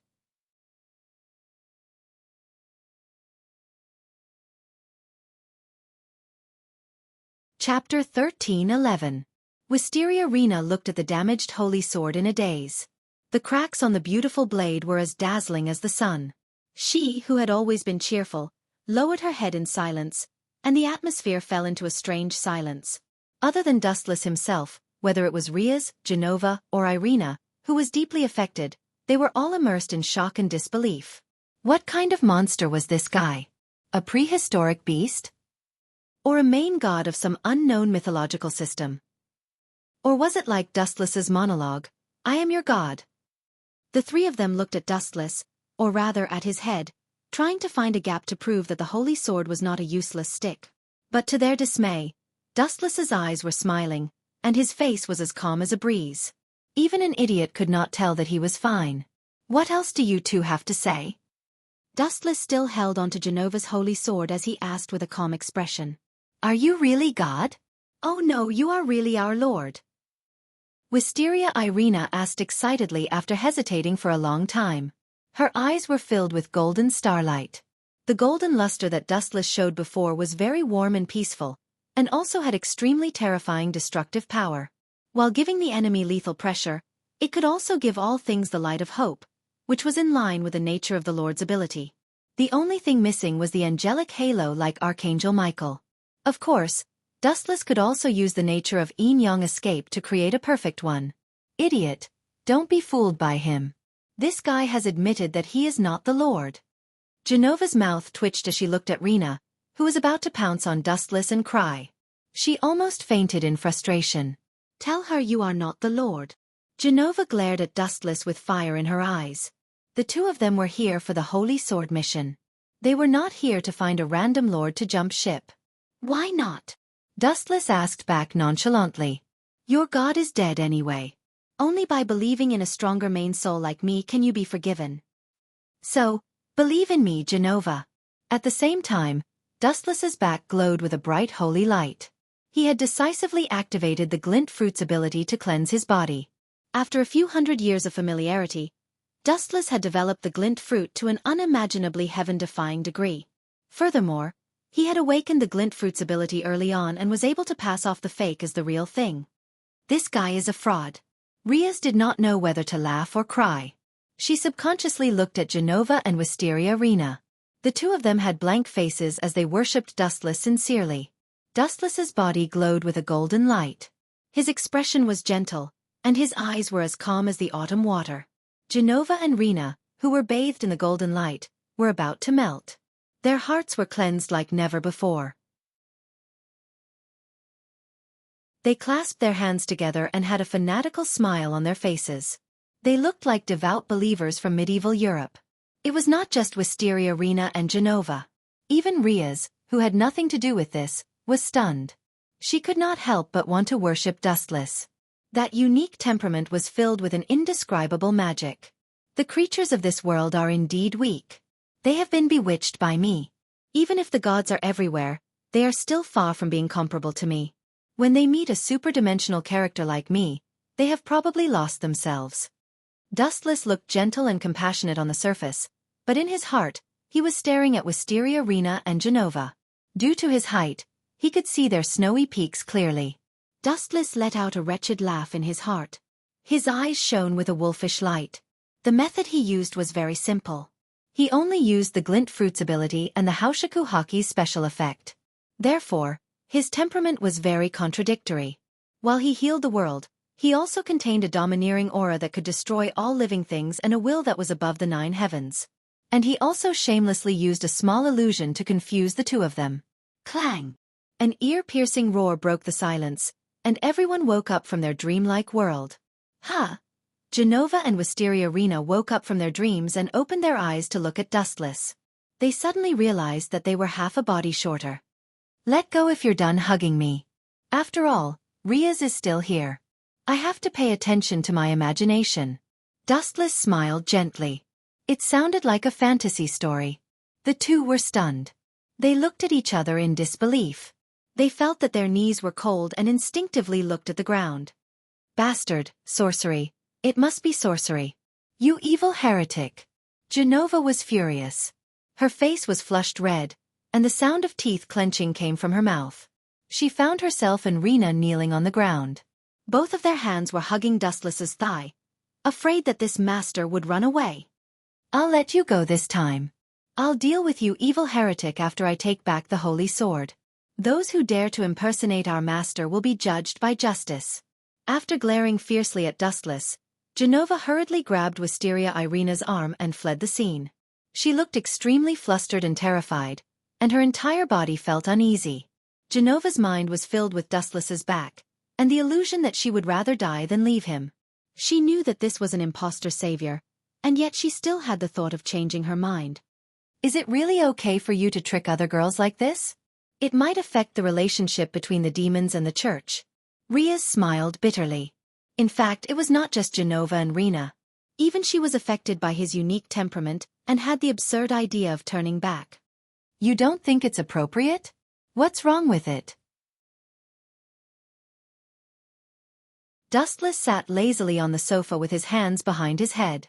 He said seriously, "Believe it or not, their master has indeed stepped into the underworld and is dead. What's wrong with using me as a spiritual anchor?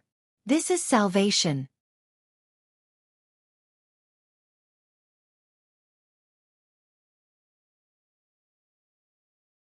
Chapter 13:12. In fact, it was not just the gods. Even the demon lords had all fallen, but this shocking news was too difficult for Riaz, Genova, and Rena to digest. It was almost impossible. Right. His eyes flashed as Dustless suddenly remembered the culprit who stole the holy sword. He turned into a golden rainbow and disappeared from the supernatural research department. Damn it, that bastard who pretended to be the Lord. Genova cursed Dustless in her heart. So what if he pretended to be the Lord, but why did he have to pretend so perfectly? Ah! Dustless's disappointed sigh came from the front. Rena and Genova were both stunned. Dustless was already sitting on the bench with a disappointed look. He said, "I finally got the information about the missing holy sword, but you two are still cursing me behind my back. Looks like I don't need it. I still have things to do. Goodbye." With that, Dustless's body glowed with endless light and gradually lost its texture. It looked like he was about to turn into light and disappear. Hey, wait. Genova reluctantly opened her mouth to stop them. Although she was very happy for Dustless to disappear, she had to admit that it was impossible for them to find news of the holy sword in such a large town without at least 10 days to half a month, or even longer. Where did the information about the holy sword come from? I will thank you in the future.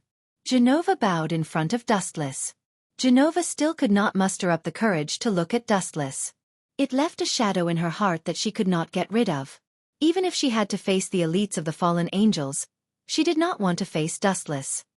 Sit down. Patting the empty seat beside him, Dustless smiled and said, "The mastermind behind all of this is actually a cadre of the fallen angels, Korkabor, and a few of his underlings. I heard that a priest of the church was killed, and the one who did it was Korkabor's underling, the lost priest, Freed Saren. Ever since the last great war, Korkabor has been bored with the current world, so he wants to start a war. After failing to snatch the sacred sword from your Archangel Michael, he seems to be up to something new this time. He plans to start a war with Cult King Academy as the center, pulling in all three factions and starting a fierce war." You understand it very well. Rena and Genova looked at each other and felt that Dustless did not seem to be lying. The two women sat on either side of Dustless. Speaking of which, are you really a human? Wisteria Rena looked at Dustless expectantly. It would have been better if she had not asked. Now that she had spoken, she immediately digressed. "If you are willing to join the church, Lord Michael will definitely put you in an important position. Sorry, I'm not interested." Hearing this, Dustless shook his head decisively. Joining one of the factions meant that he might be used to participate in the war. He did not care much about things like the world, but after obtaining it, sometimes he would feel even more bored. That's a pity. Genova's eyes dimmed. In fact, she also felt that Dustless joining the church was a stock with unlimited potential. She believed that he would definitely shine in the future. I appreciate your kindness. Dustless smiled and nodded. His eyes moved slyly as he looked at the full breasts. Dustless thought that his charm was not bad, but it was impossible to make someone abandon their faith and fall for him on their first meeting. He could only ask for the next best thing. Why don't you two give it to a friend? There was still a long time, so he could slowly conquer it in the future. It would not be too late to talk about other things after getting on this line. My name is Genova. Please take care of me in the future. My name is Wisteria Rena. Please take care of me in the future. Wisteria Rena and Genova introduced each other in a friendly manner. Their tones sounded as if they had let go of their previous grudges. In the end, the two of them still owed Dustless. After treating them to a meal and telling them the whereabouts of the sacred sword, Genova and Wisteria Rena's impression of Dustless had also changed. After chatting for a few more minutes, Dustless told them all the details of Fried's hiding place. Only then did Genova and Wisteria Rena thank him and leave. Phew. That's it? That's too insincere. Dustless complained as he turned his head to look at the backs of the two girls leaving Chariot King Academy. Yeah, it's really too simple. They should at least say a kiss before leaving, right, Dustless? Hearing this, Dustless nodded his head like a chick pecking at rice, expressing his agreement. That makes sense. After all, this is the whereabouts of the sacred sword. They really did want to kiss me. Junai, eavesdropping is not your style. The gentle voice that had suddenly spoken was none other than the smiling Junai. Era. I didn't hear you speak, but I could feel your resentment from afar. Looking at your resentful face, I could guess what you were thinking. Does this count as telepathy, Dustless? Junai was indeed a charming fairy. Every word and action of hers revealed a fatal charm. Looking at Junai, who was leisurely walking over, even though Dustless's mind was as steady as a rock, he could not help but feel a surge of emotions. Right, where's Isha and Kitten? Noticing that the two of them were missing, Dustless frowned and asked. As for Issei Hutu, he was ignored. Who asked him to be a man? The people of the church were about to start a war with the fallen angels. At this critical moment, mistakes were inevitable. Dustless had promised Isha that he would take care of her for the rest of her life. It's very rude to talk about other women in front of me. As she spoke, Junai deliberately moved her slender waist closer to Dustless. Her seductive eyes were like silk.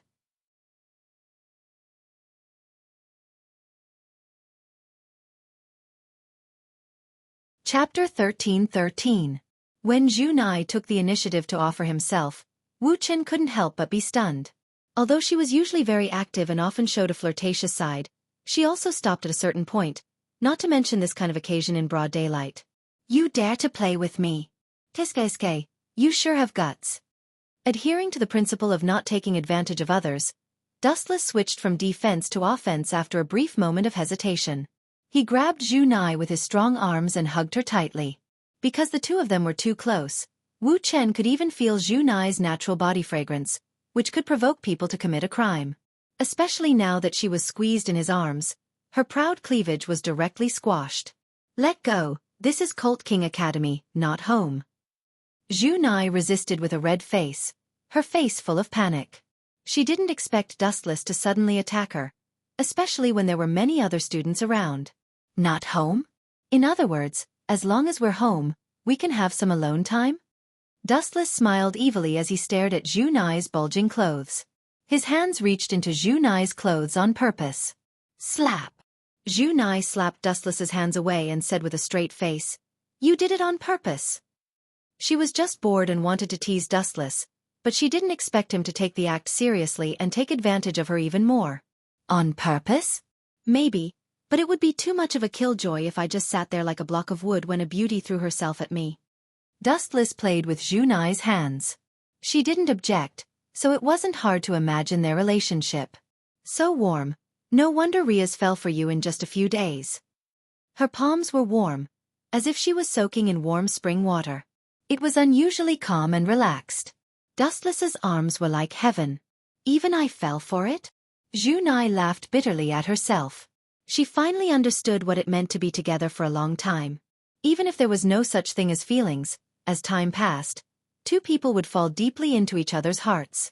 Moreover, Dustless and Zhu Nai were living together every day. Speaking of which, why are those people from the church looking for you? Suppressing the strange emotions in his heart, Zhu Nai changed the topic and tried to maintain a natural smile. What else could it be? They're always bothering themselves with some ordinary scrap metal. Those people from the church are really bored. Dustless leaned his head on the bench and said in a bored and uninterested manner, "Scrap metal." Zhu Nai frowned and could not help but ask, "What do you think the church is?" "They're not a junkyard." "I think so. In any case, the holy sword is no different from scrap metal in my eyes." Dustless shrugged casually. "Are you saying that the church's holy sword is a piece of scrap metal?" Zhu Nai glared at Dustless in annoyance. He couldn't help but cry out for those who had been killed by the holy sword. His eyes darted around, afraid that Archangel Michael would suddenly jump out and strangle Dustless. In the blink of an eye, a day had passed in the Supernatural Research Department. At this moment, everyone from the Supernatural Research Department was present, except for one person, Hutu Issei. "I didn't see Yijo-san yesterday, and he didn't come to school today. It seems like he didn't ask for leave from the teacher, and I went to his house to look for him, but there was no one there." Frowning, Shiba Yudo said worriedly. Thinking of Hutu Issei, everyone felt a headache. This guy's brain was empty, and it seemed like he only had things like Appa. His training and strength were even worse. Tiskeske, it seems like it's because of me that Hutu Issei ended up in this state. Otherwise, he would be the one surrounded by the girls right now. Dustless thought to himself and couldn't help but sympathize with Exion. Hutu Issei was still a general without an army, and all the girls that he was interested in were all in Dustless's arms. That was why Hutu Issei was still single. "Mr. Issei should be fine, right?" the kind-hearted Aisha said worriedly. Even though she had turned into a demon, she still maintained a kind heart. "No, Senpai is the host of the Red Dragon Emperor's Gauntlet. He won't be that useless. Although his strength is still very weak, I think he should be able to protect himself." Kitten was still somewhat confident in Hutu Issei. "Of course he will be fine." Dustless also nodded in agreement, and then ridiculed in his heart. "If he sees Appa, Brother Issei will unleash a strength that will make even the gods retreat." The reputation of the Breast Dragon Emperor was not for nothing. Dong dong dong. At this moment, there was a sudden burst of Messi knocking on the door. Before Riaz could open her mouth to let someone in, the person directly broke the door open and barged in. "Sorry for the sudden interruption." The person who came in was Tsong Na's servant, Shinra Chuanji. At this moment, her hair was covered in sweat, and she was panting heavily. It seemed like she had run all the way here. "The situation is urgent, so I'll make it short. Riaz's servant, Hutu Issei, has been captured." Shinra Chuanji's words were shocking, and at the same time, she took out a photo. On the photo was the pitiful Hutu Issei who was beaten up, and the culprit, the lost priest, freed Saren. I.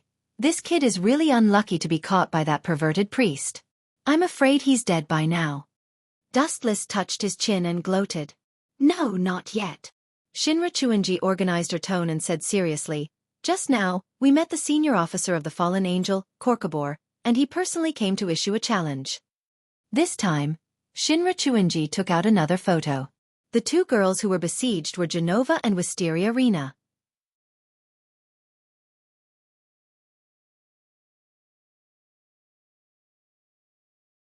Chapter 13-14. The two girls wielding sacred swords were in a sorry state, sweating profusely as they stood back to back, staring at the approaching enemy. Was this sent by Kokbor? Dustless glanced at Shinra Chuanji and asked. The picture was quite good. Probably taken at close range. Kokbor probably ordered his men to take it to threaten Riaz. The atmosphere was tense, and no one said a word. In the middle of the picture was a close-up of Kokbor himself, flapping his dense black wings, his expression full of arrogance. As a cadre of the fallen angels, Kokbor did have the right to look down on others. This idiot called Kokbor looks like an idiot. Is he tired of living? Or does he think that he is invincible and can look down on everything? Dustless spoke first to break the silence. I've decided to save them. Riaz followed suit. The decision was sudden, but her tone was firm. This time, it was not just about saving Genova and Wisteria Rena, as well as her kin, Hatu Issei. Everyone, get ready. They definitely did not expect to rescue the hostages after sending the picture. Riaz spoke quickly. Her sudden change of heart seemed to be without a plan, but in reality, she had ulterior motives. Don't you need to prepare? The enemy is a high-ranking cadre of the fallen angels, someone who once fought against the gods. Shinra Chuanji's expression changed, and her words were full of dissuasion. This picture was sent by Kokbor himself. It must be a trap. Don't fall for it. They must have planned this beforehand and are waiting for us to walk right into their trap. Of course, I know it's a trap. Before Riaz could speak, Dustless spoke first. If we're afraid of the enemy just because it's a trap, then we're no different from a salted fish. Dustless's words made everyone unable to restrain their laughter. The originally tense atmosphere eased up quite a bit. You're crazy. Kokbor is a cadre of the fallen angels, not a normal pawn. Shinra Chuanji did not give up and tried her best to dissuade Riaz. She said softly, the president hopes that everyone can wait for about 2 hours, and then we can.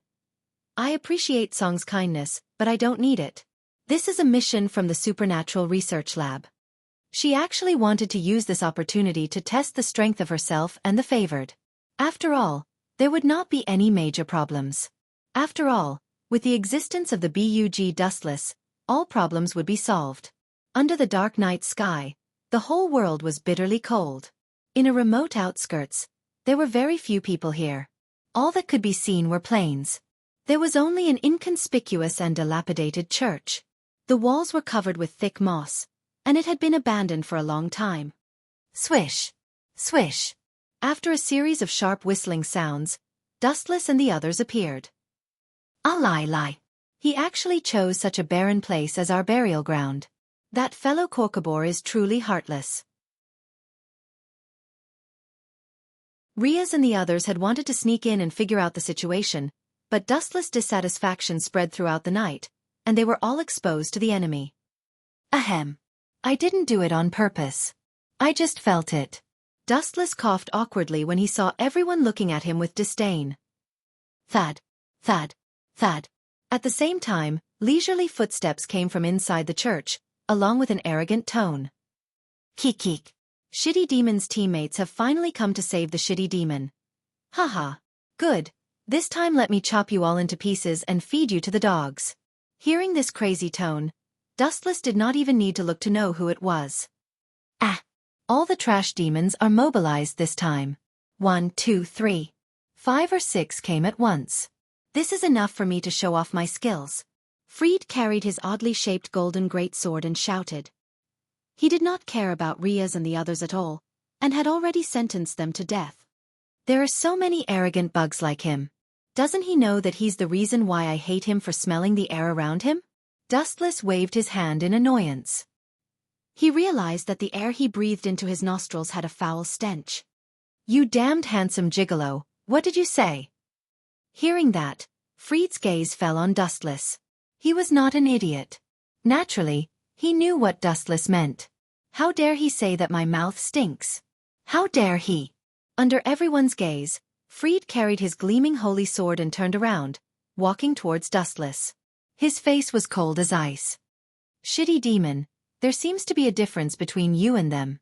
Pointing at Riaz and the others, Fried frowned slightly.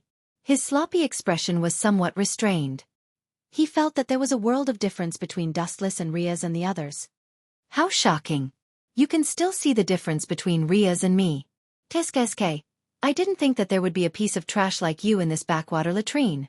Dustless said with a smile, giving a thumbs up with a flattering expression.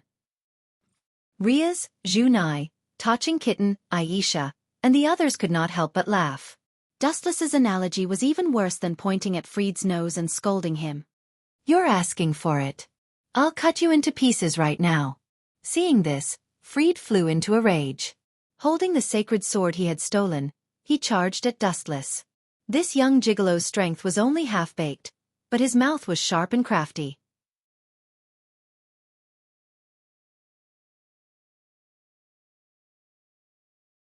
Chapter 13-15. Freed's crazy face was distorted. His eyes were filled with tyrannical light. The way he looked at Dustless was as if he had met the enemy who killed his father after so many years. Stupid thing. Seeing this, Dustless's pupils shrank, and a cold mist appeared around his body. Go to hell, you hateful gigolo. When he was only a few meters away from Dustless, Freed stomped hard on the ground with both feet. His body was like a spring as he jumped dozens of meters high. Trying to kill me with the force of falling? There is a disdainful sneer on the corner of his mouth. If he was killed in a daze, the Kage who was killed by him in the past, as well as the Marine Admiral, including the Captain of Death, will harass him in his dreams. What a bright light! Freed exclaimed. A small light suddenly condensed on his thumb, and it was the size of a thumb. You want to use this fluorescent light to resist me? Is today April Fool's Day? Freed held the holy sword with both hands and gathered 90% of his strength, intending to cut Dustless in half. Whoosh whoosh whoosh. It was also at this critical moment that a black shadow suddenly appeared and disrupted Freed's plans. Clang! Sparks flew in the void, and Freed's invincible attack was stopped. Kiba Yudo blocked the fatal attack for Dustless. You really like to meddle in other people's business. Dustless glanced at the blonde young man in front of him, and his tone was not frivolous, nor did he show any gratitude. That's right, damn handsome blonde. You really like to meddle in other people's business. Freed gritted his teeth. Because of Kiba Yudo's interference, Dustless's annoying face was still alive in the world, disgusting him. Leave Freed to me. He and I are old rivals. You guys go and save Ishite-kun. Kiba Yudo held his sword with both hands, completely different from his usual gentleness, revealing a cold murderous intent. Be careful, Yudo. Seeing how insistent he was, Riaz did not refuse Kiba Yudo's kindness and sneaked around Freed into the ruined church. Are you trying to ignore my existence? Freed glared angrily at Riaz, who was leaving in a hurry. Just as he was about to charge at her, an agile figure blocked his path. Clang! Yudo brandished the long sword in his hand. His swordsmanship was quite exquisite, and he forced Freed to retreat from tricky angles. You guys have fun, I'll be leaving first. Dustless waved his hand at Kiba Yudo as he hummed a tune and walked into the depths of the church like he was taking an afternoon stroll. Bastard, who allowed you to leave? Stop right there. Seeing Dustless's frivolous expression, Freed was furious. Seeing that Dustless had exposed his back to him, he knew that this was a rare opportunity to launch a sneak attack. However, what happened next made Freed vomit blood. Whoosh whoosh whoosh. The cold glint of a sword swept toward Freed. His heart was bleeding. Helpless, he could only retreat. The distance between him and Dustless increased until they completely disappeared. Bastard demon, that gigolo is a very important person in your organization. Otherwise, you wouldn't be protecting him so desperately. Freed narrowed his eyes and said. He could acutely sense that Dustless's identity was not ordinary. He is indeed extraordinary, but he is our department head's fiancé. Yudo did not try to hide anything. Dustless's identity was no secret. However, there is one thing that you are mistaken about. I did everything I could to prevent you from getting close to him, not to protect Dustless. Yudo took a deep look at Freed, whose expression was twisted with madness, and said bluntly, You misunderstood. I prevented you from getting close to Dustless because I know that you are not from the same dimension as him. I reckon that you will be instantly killed. This is not the ending I want to see. I still have a lot of questions to ask you, so naturally, I can't let you die so easily. Rather than protecting Dustless, it's better to say that I am protecting you. Inside the spacious and dilapidated church, the air was filled with the stench of rotting corpses, which was nauseating. There doesn't seem to be any powerful characters. His observation hockey spread quietly like a wave, and the entire dilapidated church was under the eyes of Dustless. Carefully perceiving the surrounding life forms, Dustless was disappointed to find that most of them were at the level of supporting characters. Ishichin-san, are you okay? On the stone pillar supporting the entire church, Hyuta Issei was covered in blood and tightly bound by iron chains. His body was full of wounds, and it was estimated that he had been tortured before. There is someone else. Under the perception of observation hockey, Dustless found that there was a person tied on the other side of the stone pillar. When he approached, it was a familiar figure. Miss Rena Yi? Dustless walked to Rena Yi's side. Looking at her sleeping face, he couldn't help but frown. She's the only one who's been captured. Genova probably escaped unharmed. Speaking of which, where did Korkabor go? After loosening the bindings on Rena Yi, she was lying in Dustless's arms. She looked like a kitten, sleeping soundly and comfortably. Are you really a hostage? Wu Chen smiled bitterly as he looked at Wisteria Irina, who was in his arms. Compared to Brother Chung, who was severely tortured, she was completely fine. Ta-ta-ta. At the same time, there was a burst of footsteps in the corridor leading to the second floor, and a vague outline slowly walked downstairs. He gave people the impression that he was a deadly poisonous snake, and his entire body was filled with venom.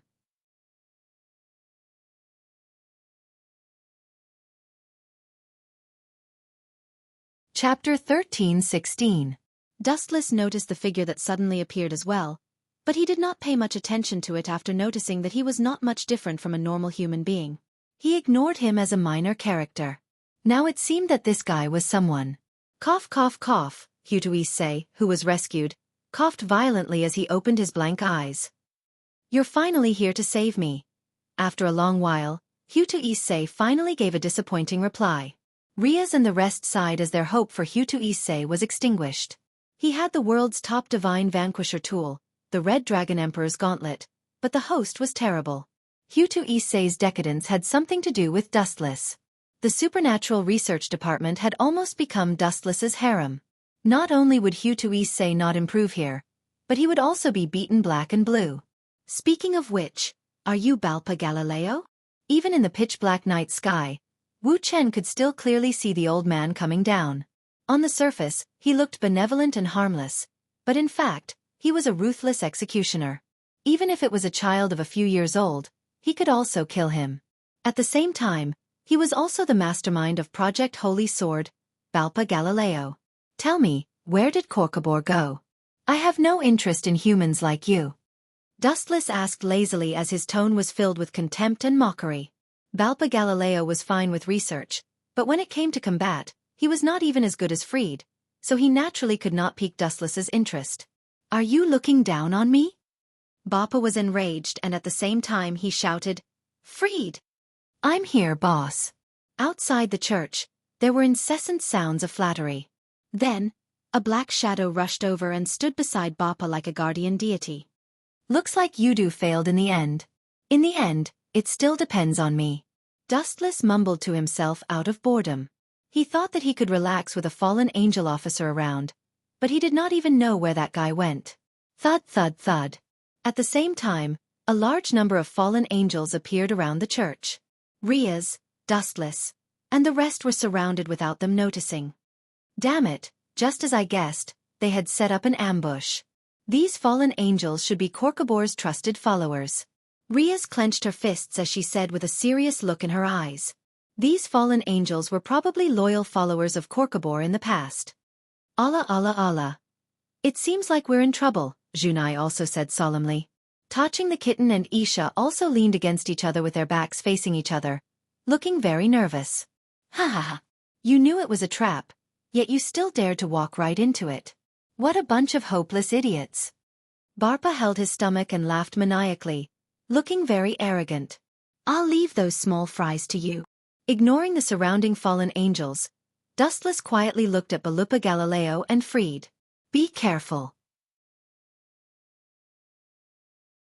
Riaz, Junai, Takei the kitten, and Aisha gathered together. Not only did they have to defend against the incoming enemies, but they also had to do their best to protect Issei, who had fainted.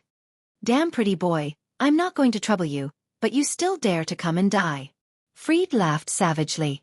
He was indeed powerful, as he had already injured Kiba Yudu. Especially. Freed looked at Wisteria Rena in Dustless's arms and said sinisterly, You dare to fight me with a woman in your arms? I don't know if you're brave or you don't know how to spell the word death. Boom boom boom. At the same time, A fierce battle broke out around them. Riaz and Zhu Nai were fighting fiercely against the incoming fallen angels. While Kitten was in charge of protecting Issei and defeating the incoming enemies, Aisha was in charge of healing him. Their teamwork could be considered tacit. Thud thud thud. Dustless looked at Fried quietly. He was too lazy to talk nonsense with this idiot. He carried Wisteria Rena and calmly walked toward him and Balpa Galileo. His clean face had no extra expression, and his eyes were as calm as water. This kind of ant could be killed with a raise of his hand. He had no right to talk to him. Bang! After closing the distance between Fried and Balpa Galileo, Dustless suddenly stopped. He hooked his finger and sneered contemptuously. Bring it on, small fries. Hearing this, Fried's anger exploded. Kiba Yudo's words had already left a deep psychological impact on him. Now that Dustless dared to provoke him in such an arrogant manner, he could no longer tolerate it. Moreover, Fried did not know what tolerance meant. Go to hell, annoying pretty boy. Fried had the same evil expression every time he appeared. When he attacked the enemy, he always liked to show an extremely twisted and sick face. He could do it to others, but he was still far from being able to intimidate Dustless. He was just asking for humiliation. Whoosh whoosh whoosh. The sharp radiance of the holy sword was about to swallow Dustless and Wisteria Rena, but the two of them were motionless like stones, treating everything as air. Seeing that Dustless did not dodge, Fried's hideous smile became even more sinister. His sick smile was filled with evil, as if he could already see Dustless's tragic death. Buzz buzz buzz. When the holy sword was about to cut through Dustless's head, a transparent repulsive force field expanded. Shinra Tensei. Sensing the special power coming from his body, Fried's expression changed slightly. This was an attack without any substance, and it sent him flying effortlessly. Bang! Fried landed heavily on the bed. The dull sound was as if his bones were broken, and there was obvious blood flowing out of his head. KO in one move.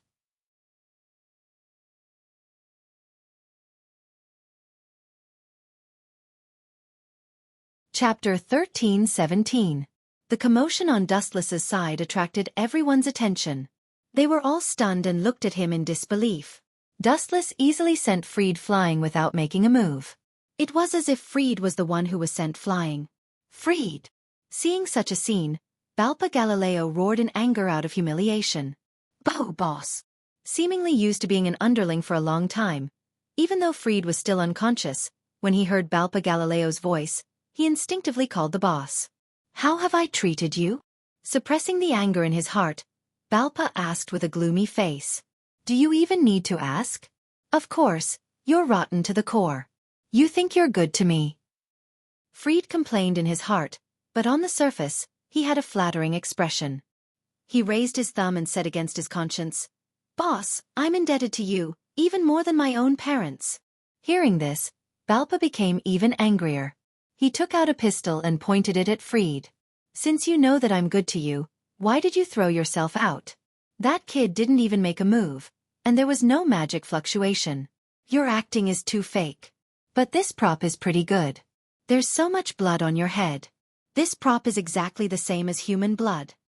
Caw caw caw. Hearing this, countless crows flew over Fried's head. He was speechless and decisively labeled Balpa Galileo as an idiot. Throw the match? I'll let your sister loose. Even I don't know how I got sent flying. Fried's face was dark. His boss was only good at research, but he was an idiot in all other aspects.